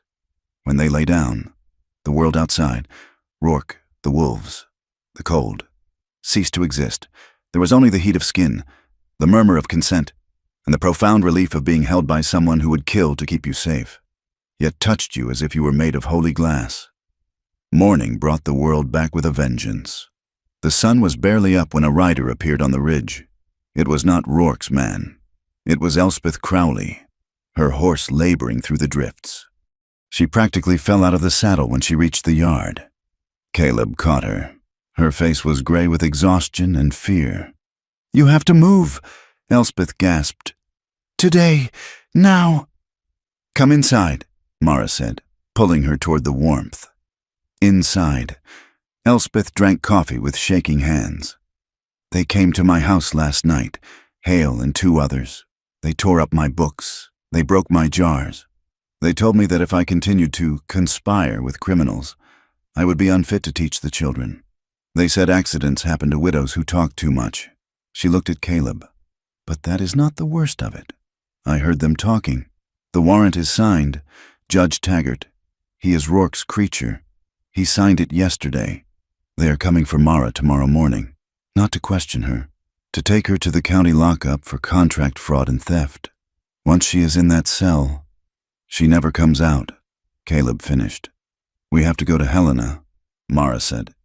"We have to find Marshall Davis." "You cannot go without proof," Elspeth said. "Stories will not work against a warrant signed by a judge." "The ledger," Caleb said. "You said the nephew leaves the office unlocked." "Tonight is Friday," Elspeth said. "He will be at the Golden Steer Saloon by sundown. He stays until he cannot walk. The land office will be empty." It was a terrifying gamble. To get the proof, they had to go into the heart of the enemy's territory. "We go tonight," Caleb said. "We get the book, then we ride north, cross the river at Miller's Ford, and cut through the timber to the rail stop at Silver Creek. We can catch the morning train to Helena."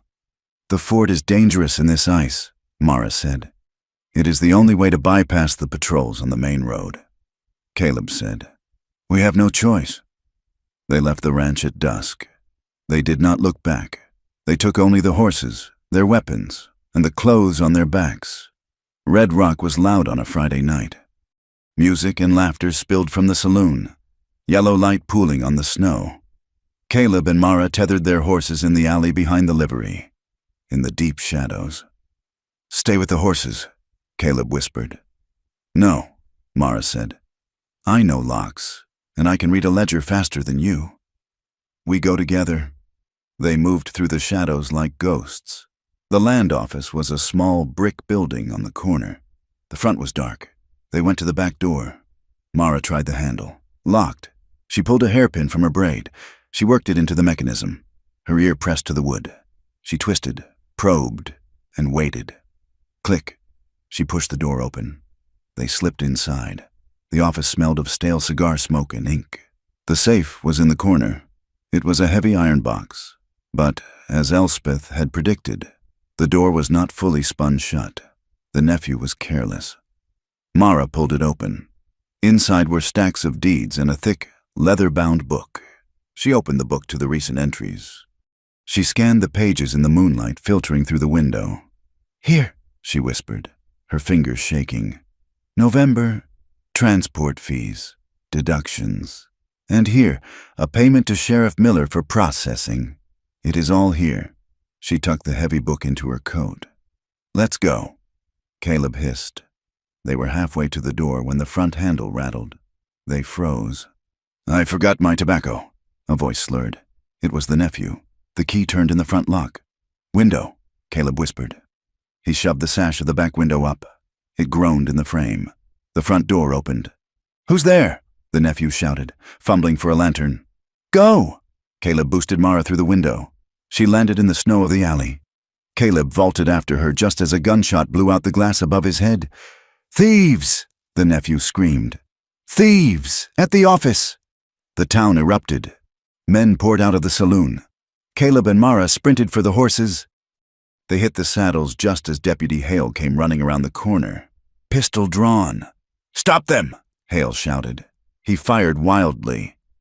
A bullet tore a splinter from the livery wall near Mara's head. They spurred the horses, tearing out of the alley and into the open street. They galloped past the mercantile, past the church, their horses' hooves throwing up clods of frozen mud. "Ride!" Caleb roared. They hit the open prairie, the lights of Red Rock fading behind them. But the pursuit was instant. A posse was forming. Rourke's men were always ready. The chase was a nightmare of wind and ice. They rode hard to the north, pushing the horses to their limit. The wind bit through their coats, numbing their faces until they could not speak. Behind them, torches flickered in the distance like angry fireflies. The posse was tracking them. "The river!" Mara shouted, pointing. The dark ribbon of the river cut across their path.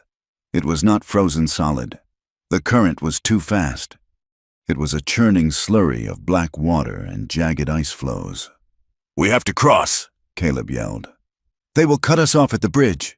They drove the horses into the water. The shock of the cold was instant and paralyzing. The horses screamed, thrashing against the current. The water rose to the saddle skirts. Ice battered against Caleb's legs, bruising bone. Mara's horse stumbled. She clung to the horn, the heavy ledger weighing her down. "Keep moving!" Caleb shouted, grabbing her rein. "Do not let him stop!" They scrambled up the far bank, shivering violently, their clothes instantly freezing into stiff armor. The horses were blowing hard, steam rising from their wet coats. They rode into the timber, the pine trees offering a brief respite from the wind. They could see the torches of the posse on the other side of the river. The pursuers had stopped at the water, wary of the ice. They would have to go around to the bridge, costing them an hour. "We have time," Caleb wheezed. But not much. They rode through the night.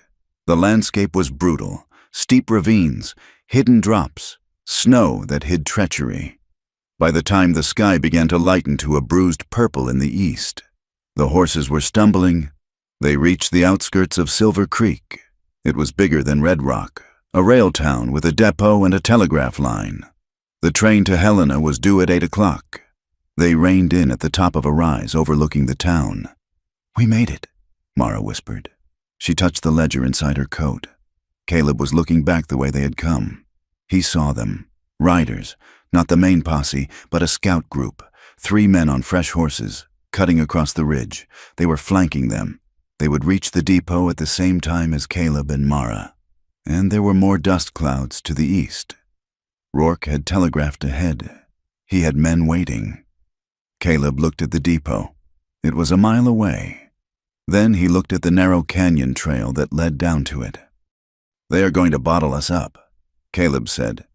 "If we ride down there together, they will pin us against the train tracks. They will shoot us before we get near the platform." Mara looked at him, fear dawning in her eyes. "So we fight. We have the rifles." "We cannot win a fight against 10 men, Caleb said. "Not with you carrying the book." He turned his horse to face her. His face was battered by the wind, his eyes dark and calm. "Give me your hat," he said. "What?" "Give me your hat and your coat," Caleb said. "Put on my duster. Take the ledger. Ride down the old creek bed to the water tower. Wait for the train to whistle. Do not get on until it is moving." "No," Mara said. She realized what he was doing. "No, Caleb, I am not leaving you." "They are looking for a man and a woman," Caleb said. "If I ride out along the ridge, making noise, they will follow me.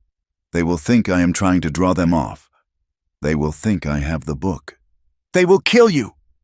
Mara cried, grabbing his arm. "They will try," Caleb said. "But I am hard to kill, and if they catch me, I am just a husband protecting his wife. I have no evidence on me. They can beat me, but they cannot hang me without the book." "I cannot do this alone," she sobbed. "You have to," Caleb said. He leaned over and kissed her. It was a fierce, burning kiss, tasting of goodbyes. "You are the only one who can do it. Mara, you know the story. You have the voice. You take that book to Marshall Davis. You tell him everything, and you come back for me." "I swear it," she whispered. "Go," Caleb said. "Ride." He stripped off his duster and threw it to her. He took her hat and jammed it on his head. He wheeled the roan around. "Hey!" Caleb shouted at the approaching riders, firing a shot into the air. "Over here, you sons of bitches! Come and get it!" He spurred his horse and galloped away from the town, riding silhouetted against the skyline, a perfect target. The riders turned. They took the bait. They spurred after him, yelling, firing their pistols. Mara watched him go. Her heart was tearing in half. She wanted to scream. She wanted to chase him, but she felt the weight of the ledger against her ribs, the names of the women, the dead friend, the future. She gritted her teeth. She pulled Caleb's heavy duster around her, shrinking into its warmth. She turned her exhausted mare toward the creek bed and the waiting train. She rode down into the shadows, alone, while the sound of gunfire echoed on the ridge behind her. The rhythm of the train wheels against the iron rails was a physical assault. Clack, clack, clack, clack, to Mara Mercer, huddled in the corner of the third-class car. It sounded like the ticking of a clock counting down the seconds of her life. She was alone.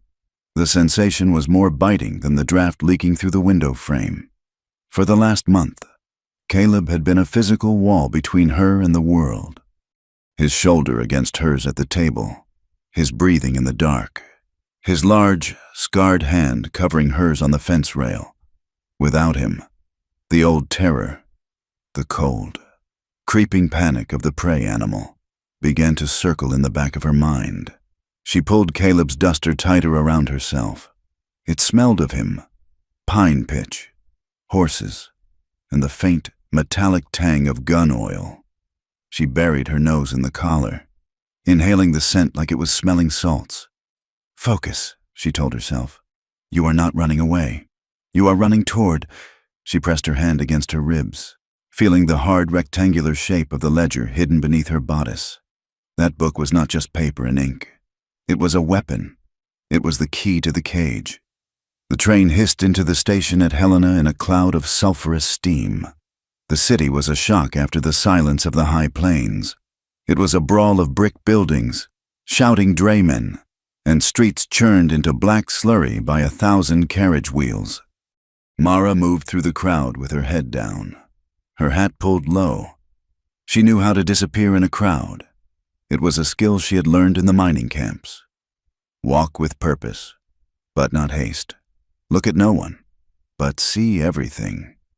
She found the office of the United States Marshal 2 streets over from the territorial courthouse. It was a sturdy stone building with iron bars on the windows. Inside, the air was stale and warm. A man sat behind a desk piled high with wanted posters and correspondence. Marshall Davis was a man carved from granite, with a mustache the color of steel wool and eyes that had seen every variety of human sin. He looked up as Mara entered. He did not smile. "Help you, ma'am?" Mara approached the desk. Her hands were trembling, but she forced them to unbutton her coat. She reached in and pulled out the ledger. She slammed it onto the desk. The sound echoed in the quiet room. "My name is Mara Mercer," she said. Her voice was raspy from the cold ride, but it did not waver. "I am the wife of Caleb Mercer, of Red Rock, and this book proves that Silas Rourke is running a slave trade under the guise of contract labor." Davis looked at the book. Then he looked at her. He saw the bruises of exhaustion under her eyes, the windburn on her cheeks, and the desperate, ferocious set of her jaw. "That is a heavy accusation. Mrs. Mercer," Davis rumbled. "Read the transport column for November," Mara said, "and the payments to Sheriff Miller." Davis opened the book. He adjusted his spectacles. The room was silent, save for the crackle of the stove. As he read, his expression did not change, but the lines around his mouth deepened. He turned a page, then another. He looked up. "Where is your husband?" "He stayed behind," Mara said. Her voice cracked. "Just once. He drew them off so I could get this to you. If he is not dead, he is in their hands." Davis closed the book. He stood up, towering over the desk. "Sit down. Mrs. Mercer," he said. "I am going to pour you a whiskey, and then you are going to tell me everything. Start from the beginning." In the jail cell in Red Rock, time had lost its meaning. Caleb sat on the cot, his back against the damp stone wall. His hands were cuffed in front of him. His face was a map of fresh violence. One eye was swollen shut, purple and angry. His lip was split. His ribs burned with every breath, a sharp reminder of the rifle butt Deputy Hale had used to subdue him after the chase. They had caught him 5 miles out of town. He had led them on a merry chase, riding the ridge lines, firing into the air, making sure every eye was on him while Mara slipped into the dark. When they finally cornered him in a box canyon, he had dropped his rifle and raised his hands. He had expected them to kill him then, but Hale had ridden up, breathless and grinning. "Alive," Hale had ordered the men. "Rourke wants to ask him where the book is." Now, the heavy iron door of the cell block clanged open. Hale walked in. He was fresh, shaved, and smelled of coffee. He pulled a wooden chair up to the bars and sat down, leaning his arms on the backrest. "Morning, Caleb," Hale said brightly. "How are the ribs?" Caleb looked at him through his good eye. He did not speak. He was stone. He was the mountain. He focused his mind on the image of Mara riding the train. "She is safe," he thought. "Every minute I sit here is a minute she gets closer to Helena." "You know," Hale said, picking at a fingernail. "Mister, Rourke is losing patience. He is a businessman. He hates loose ends, and that wife of yours is a very loose end." "She is gone," Caleb rasped. The words tasted like blood. "We know she is gone," Hale said. "But she will come back. They always come back. Women like that. They are sentimental. Or they are stupid. She will try to trade the book for you." Hale stood up. He walked to the bars and gripped them.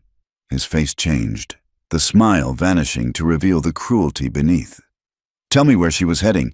Caleb, was it Silver Creek? Did she take the train?" Caleb remained silent. Hale sighed. He unlocked the cell door. He stepped inside. He unholstered his revolver, holding it by the barrel, using the heavy grip as a club. "I need you to fight back." "Caleb," Hale whispered. "Please, just take a swing at me. Give me a reason to put a bullet in your gut and tell the sheriff you tried to escape. It would be so much cleaner." Caleb looked at the gun. The temptation was a physical heat in his blood. He could take him, even hurt, even cuffed. Caleb knew he could snap Hale's wrist and drive the man's own weapon into his teeth. The violence he had buried in Abilene was scratching at the coffin lid, screaming to be let out. But if he fought, he died. And if he died, Mara was alone. Caleb looked up at Hale. He forced his muscles to relax. He slumped his shoulders. "I am tired. Tom," Caleb said quietly. "I am just a farmer. I do not want to fight you." Disappointment flashed in Hale's eyes. He struck Caleb across the face with the pistol grip. It was a vicious, backhanded blow that snapped Caleb's head to the side. Caleb tasted fresh blood. He did not raise his hands. He did not make a sound. "Boring," Hale spat. He holstered the gun. "Enjoy the dark. Mercer, we will try again tonight." The legal machinery of the territory ground slow, but the ledger was the grease that made it move. Marshal Davis took Mara to see Judge Ambrose, a federal circuit judge who held court in the back of a dry goods store while the new courthouse was being built. Ambrose was a young man with ambition and a distinct lack of fear regarding local cattle barons.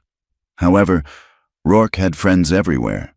By the time Davis had sworn out the affidavit, a lawyer representing Mr. Silas Rourke's business interests had arrived by the morning train. The preliminary hearing was held 2 days later. The room was crowded. Word had spread that a woman was challenging the king of Red Rock. Mara sat at the plaintiff's table next to Marshal Davis. She wore a clean dress the marshal's wife had lent her. It was gray wool, severe and simple. She wore no hat. She wanted them to see her face. Rourke's lawyer was a man named Sterling, dressed in a suit that cost more than Caleb's farm. He paced before the judge, his thumbs hooked in his vest. "Your Honor," Sterling boomed. "This is a farce. We have here a woman of questionable virtue, a woman who admits to fleeing a lawful contract in the Dakota Territory, a woman who is currently wanted by the sheriff of Red Rock for theft." He turned and pointed a finger at Mara. "She has stolen private business records." Sterling continued.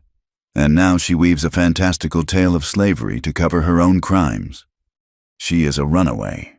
Your Honor, she is a dance hall girl who trapped a lonely rancher into marriage and is now trying to extort a respected community leader." The murmurs in the room were low and ugly. Dance hall girl, immoral, used goods. The words hung in the air like smoke. Mara felt the shame trying to rise, hot and suffocating. It was the old weapon.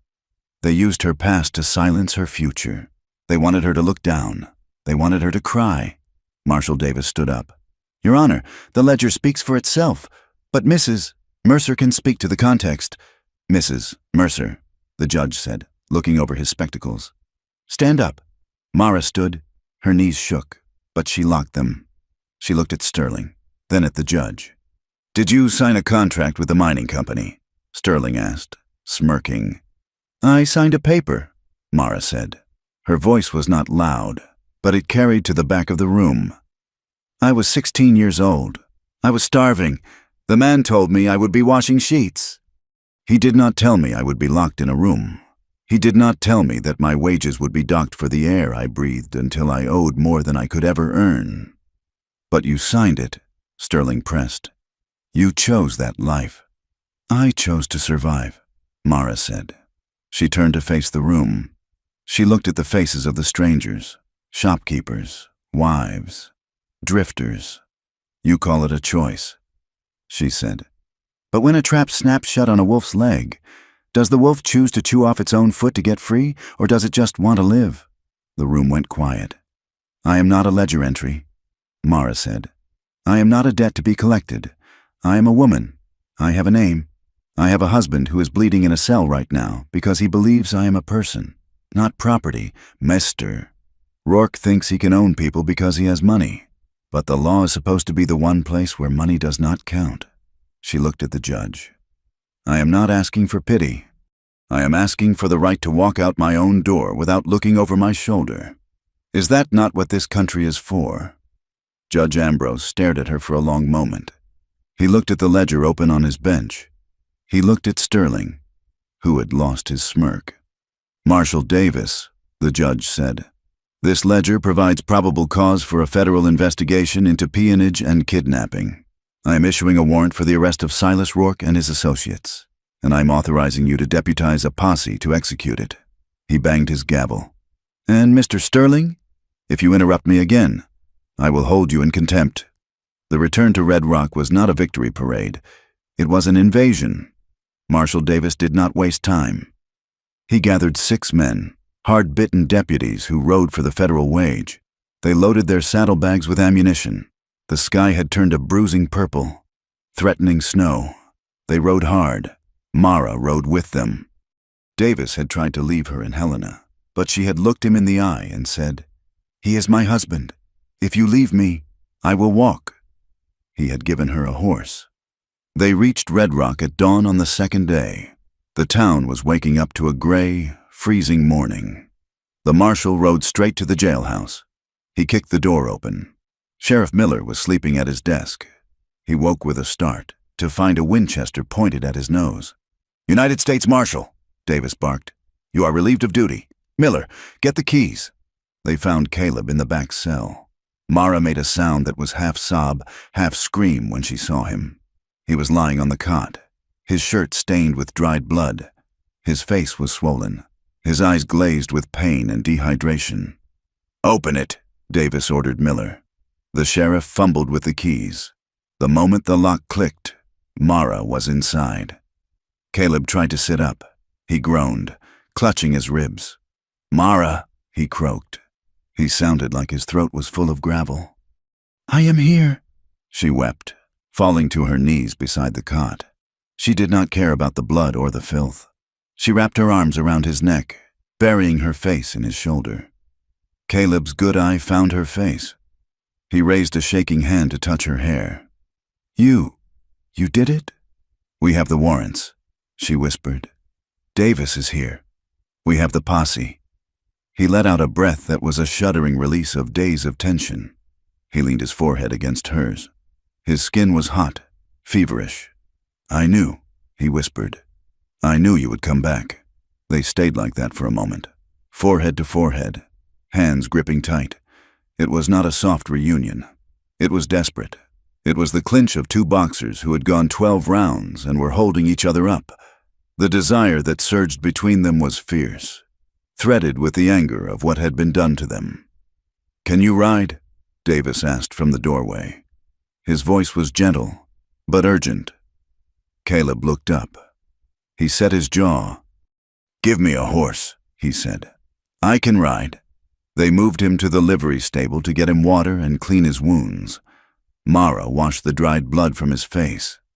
She touched the purple bruising on his ribs with trembling fingers. "Hale did this," she said. Her voice was cold.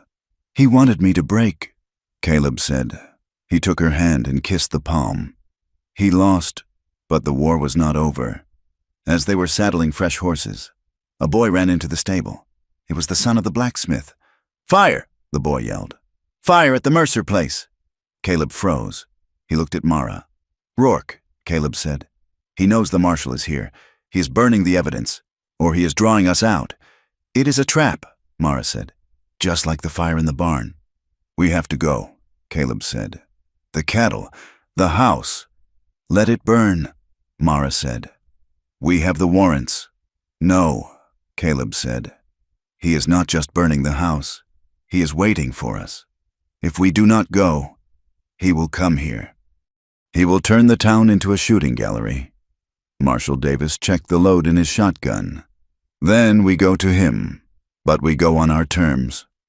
The landscape between the town and the ranch had turned into a nightmare of mud and ice. The horses struggled for footing. The wind whipped the snow into blinding sheets.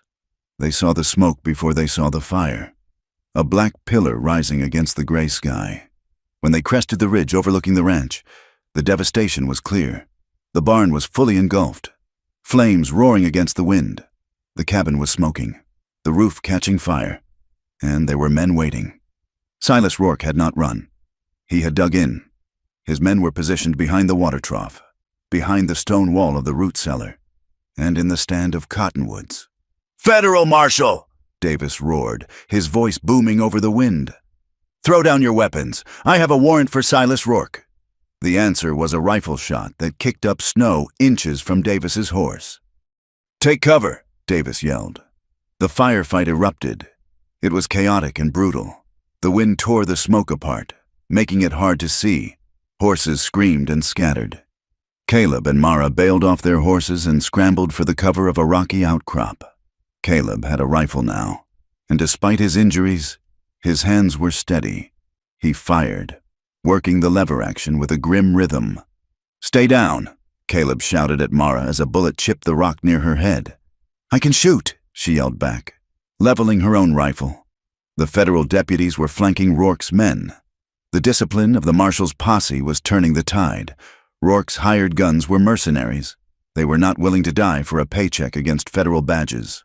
One by one, they broke cover and ran for the Badlands. "They are running!" Davis shouted. "Push forward!" But Rourke was not running, and neither was Hale. In the confusion of the smoke and the advancing line, Mara saw movement near the burning barn. She saw Rourke's black stallion, and she saw Hale. Hale was not firing at the deputies. He was moving low, circling the flank. He was coming for the rocks where Caleb and Mara were pinned. Caleb was reloading. He was focused on the cottonwoods where Rourke was shouting orders. "Caleb!" Mara screamed. Hale surged out of the smoke like a demon. He didn't go for Caleb. He went for the leverage. He lunged at Mara. She tried to bring her rifle around, but he was too close. He knocked the barrel aside and grabbed her by the hair, wrenching her backward. She screamed, clawing at his face. Hale jammed the barrel of his revolver against her temple. He dragged her out into the open. Using her body as a shield, "Hold your fire!" Hale screamed. "Hold it or I blow her brains out!" The shooting stopped. The silence that followed was heavy with the roar of the fire. Caleb spun around. The color drained from his face. He froze, his rifle half raised. He saw Hale's wild eyes. He saw the gun pressed against Mara's skin. He saw Mara's eyes, terrified, but locked on his. "Drop it, Mercer!" Hale shouted. "Drop the gun!" Marshal Davis and his men held their positions, weapons trained but unable to shoot. Hale had her tight. "Back off!" Hale yelled. "We are leaving. I am taking her with me. Anyone follows, she dies." Rourke rode out from the cottonwoods, looking calm amidst the ruin. "A sound negotiation," Rourke called out. "Let us pass. Marshal, you can have the land. I will take the girl as collateral." Caleb stood in the snow. His chest was heaving. His ribs screamed with pain. He looked at Hale. He saw the finger whitening on the trigger. He looked at Mara. She was not struggling anymore. She knew that if she moved, she died. The choice, it hung in the air, sharper than the cold. If Caleb trusted the law, he would drop the gun. He would let them take her, hoping the marshal could track them, hoping to negotiate later. But he knew Hale. He knew Rourke. If they took her now, into the Badlands, he would never see her alive again. She would become another Sarah, another shawl in the mud. But if he shot, Hale was using her as a shield. The target was impossible. An inch to the left, and he killed his wife. An inch to the right, and he missed, and Hale pulled the trigger to take the shot. Caleb had to become the killer again. He had to summon the man from Abilene, the cold, dead-eyed machine that broke necks and didn't feel remorse. He had to let the violence swallow him whole. "Drop it!" Hale screamed again, dragging Mara backward toward a waiting horse. Caleb looked at Mara. She blinked. It was a tiny movement, a signal. "Do not let them take me." Caleb stopped shaking. His breathing slowed. The world narrowed down to a tunnel. The fire, the wind, the marshal, it all faded. There was only the front sight of his Winchester and the sliver of Tom Hale's face visible behind Mara's head. He raised the rifle. "No!" the marshal shouted. Caleb did not hear him. He was not a homesteader anymore. He was not a husband. He was a bullet. He squeezed the trigger. The rifle stock slammed against Caleb's shoulder, a brutal, familiar kick that reverberated through his bruised ribs. The sound of the shot cracked the frozen air, sharper than the roaring of the burning barn, through the smoke and the swirling snow. Caleb watched the result not with triumph, but with a cold, detached clarity. The bullet did not take Deputy Hale in the head. Caleb had shifted his aim in the fraction of a second before the hammer fell. The lead slug tore through Hale's right forearm. The one holding the revolver pressed to Mara's temple. Hale screamed, a high, thin sound that was swallowed by the wind. His hand spasmed, the gun flying from his grip and spinning into the snow. The impact spun him around, breaking his hold on Mara. "Run!" Caleb roared. Working the lever of the Winchester, Mara did not need to be told. The moment the arm released her, she dropped to the ground, rolling into the depression of a frozen wagon rut just as the air above her head filled with lead. Rourke's men, seeing their deputy fall, opened fire from the tree line. The marshal's deputies returned it, a chaotic volley that chewed up the bark of the cottonwoods and sent snow spraying in white geysers. "Pull back!" Rourke shouted. His voice was not panicked. It was angry, the tone of a man whose property had misbehaved. "Get him on a horse. We are leaving." Caleb raised the rifle again, sighting on Rourke's broad back as the rancher wheeled his stallion. It would be an easy shot, a center mass hit that would end the reign of the King of Red Rock in a heartbeat. The violence in Caleb's blood sang a dark, seductive song. End it. Do it now. But he heard Mara's voice in his head. We win with proof, not rage. If he shot Rourke in the back, the ledger became worthless. The narrative would shift. Rourke would die a martyr, a respected businessman murdered by a wild homesteader, and his network of debt and influence would simply pass to the next man in line. Caleb lowered the barrel. He watched as Rourke's men dragged a bleeding, cursing Hale onto a horse and galloped away into the gray curtain of the storm, heading not for the Badlands, but toward the main road that led to the Triple R Ranch. "They are running," Marshal Davis said, appearing beside Caleb. He kept his shotgun leveled. "They will hole up at the big house. It is a fortress." Caleb did not answer. He dropped the rifle into the snow and ran toward the rut where Mara lay. She was pushing herself up, her face streaked with soot and snow.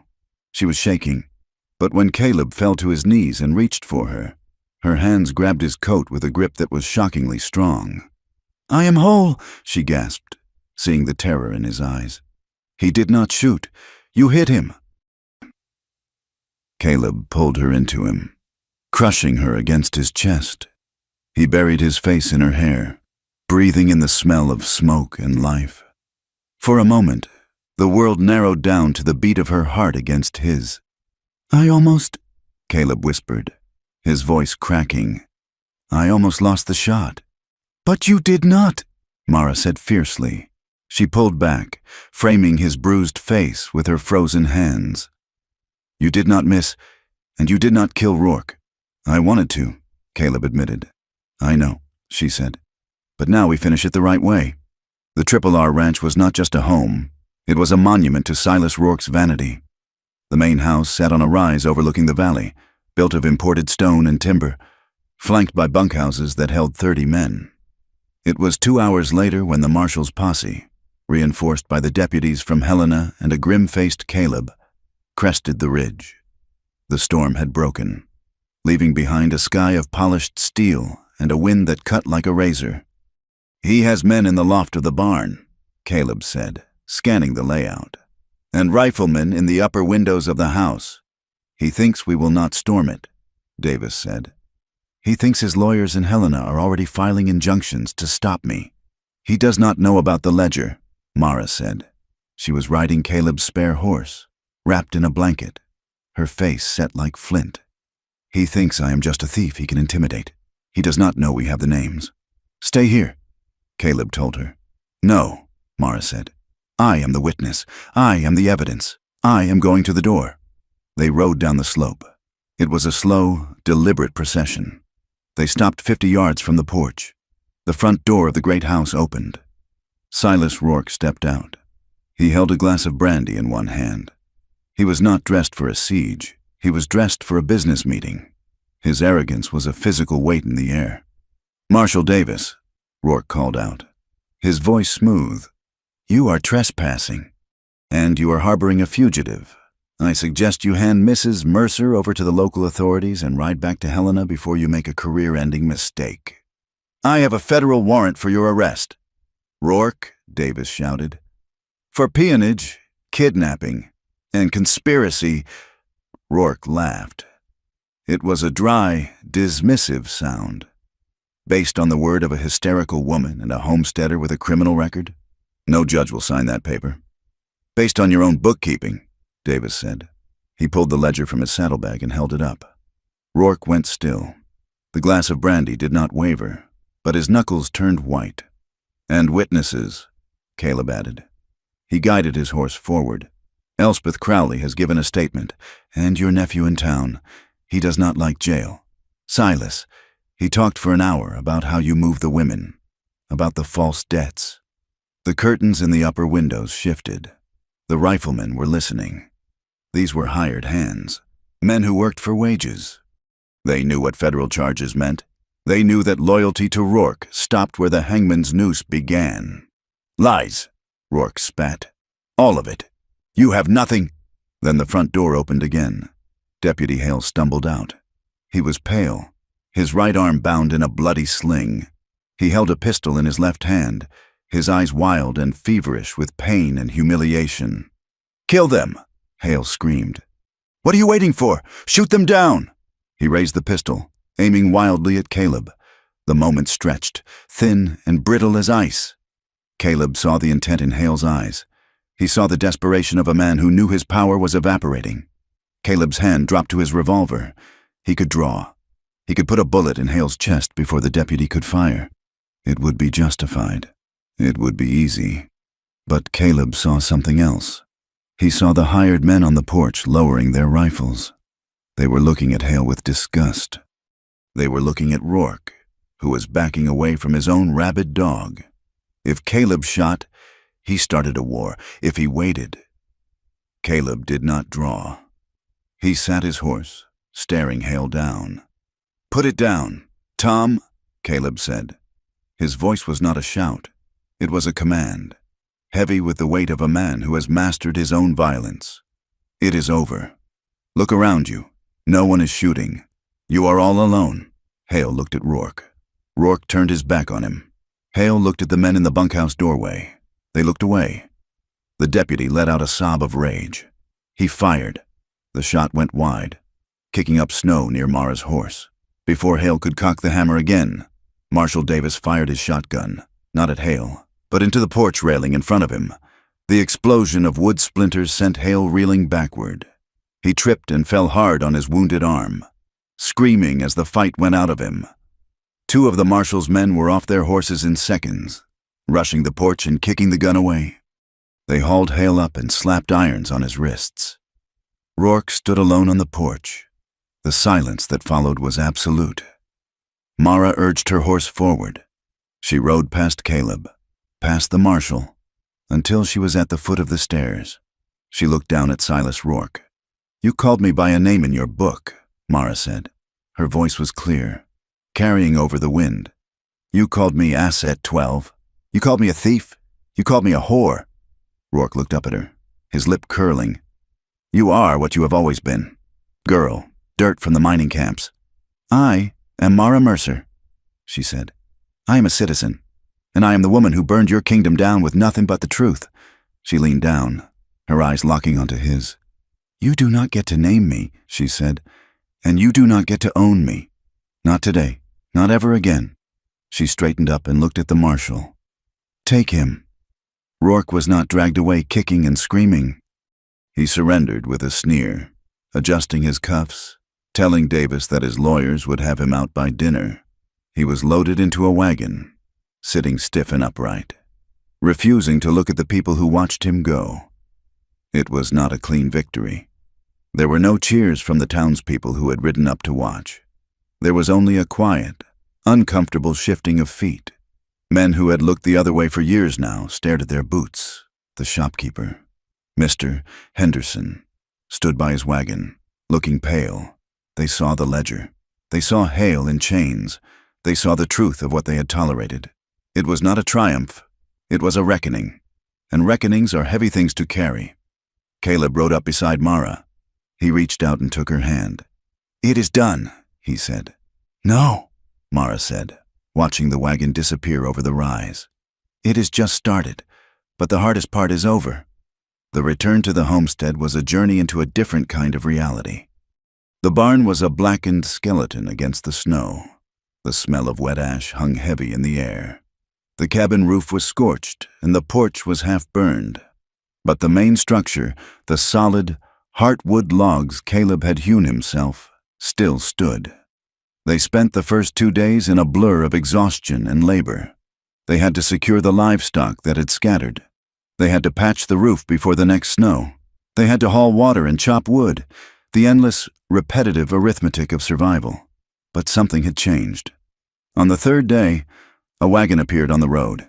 It was Titus, the old neighbor who had warned Caleb about the wild woman.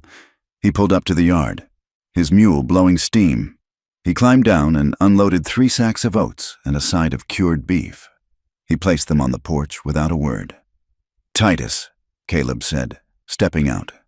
"I cannot pay for that yet." Titus spat tobacco juice into the snow. He looked at Mara, who was sweeping soot from the doorway. He lifted his hat, a small, stiff gesture of respect. "Heard what happened?" Titus grunted. "Heard she stood up to Rourke. Heard you didn't shoot Hale when you could have." He kicked the dirt. "Reckon I was wrong about the trouble. Or maybe I was right. But it was the kind of trouble this valley needed." He climbed back into his wagon. "You need help raising a new barn. You send word. The boys.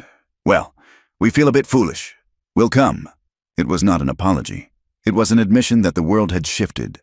That night, the wind died down. The cabin was warm, the stove glowing red. They had pushed the bed closer to the fire. Caleb sat on the edge, cleaning his rifle. Mara was brushing her hair, the long, dark strands shining in the firelight. She put the brush down. She walked over to him.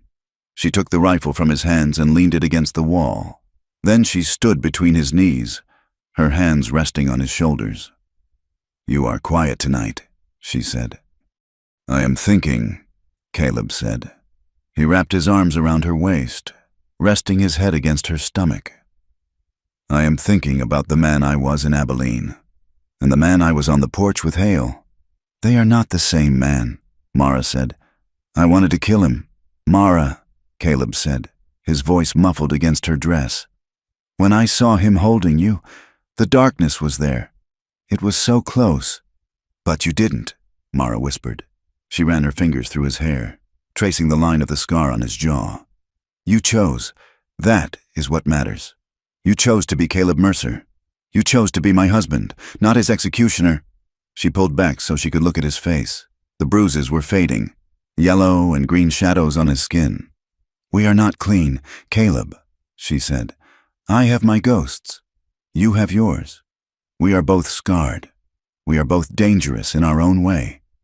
"Yes," Caleb said. "Good," Mara said, "because the world is hard, and I do not want a soft man. I want the man who can stand in the storm and not break." She leaned down and kissed him.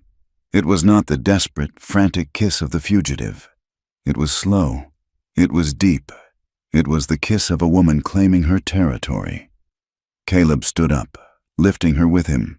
She wrapped her legs around his waist, and he carried her to the bed. The intimacy that followed was a conversation without words. It was steadiness and hunger intertwined. It was the feel of calloused hands on skin that had known too much cold. It was the sound of breath catching in the dark, a reaffirmation that they were alive, they were safe, and they belonged to no one but each other. Spring came late to the Montana Territory that year. The snow retreated reluctantly, revealing the black earth and the green shoots of new grass. The creek swelled with runoff, roaring through the coulees. Caleb and Mara stood on the porch of the cabin. The new barn was half-framed, the yellow pine bright against the weathered gray of the house. A rider had come by that morning with the mail. There was a letter from Marshal Davis. Mara held it in her hand. "Rourke is out on bail," she said, reading the script. "His lawyers found a technicality in the arrest warrant. He is back at the RRR." Caleb looked out at the horizon. The news should have terrified him, but he felt a strange, granite calm. "He will not stop," Caleb said. "He will try again. Maybe not with guns this time. Maybe with money. Maybe with politics." "Let him try," Mara said. She folded the letter and put it in her pocket. "The federal investigation is still open. Davis says more women are coming forward. The cracks are spreading." "It will take years," Caleb said. "We have years," Mara said. She turned to look at the land. It was vast, indifferent, and beautiful. It did not care if they lived or died. It only asked that they be strong enough to stand on it. Caleb put his arm around her shoulders. He felt the solid warmth of her, the steel in her spine. She was not the plain, quiet bride he had asked for in his letter. She was something wilder, harder, and infinitely better. She leaned into him. They stood there, watching the shadow of a hawk circle over the grasslands. "Are you afraid?" Caleb asked. Mara looked at the horizon, then up at him. Her eyes were clear, the color of moss in a deep well. "Yes," she said honestly. "But I am not running." Caleb squeezed her shoulder. "Neither am I." They turned and walked back into the house, leaving the door unlatched, ready for whatever the wind would bring next. Thank you for journeying with me through the dust, the snow, and the hard-won love of Caleb and Mara. Stories of the American West are often painted in black and white, but I hope this tale showed you the gray areas where real life and real love happens. I would love to hear your thoughts on their story. Did Caleb make the right choice on the porch? Do you think Rourke will ever truly face justice? Please leave a comment below letting me know where you are listening or reading from. I am always amazed to see how far these stories travel.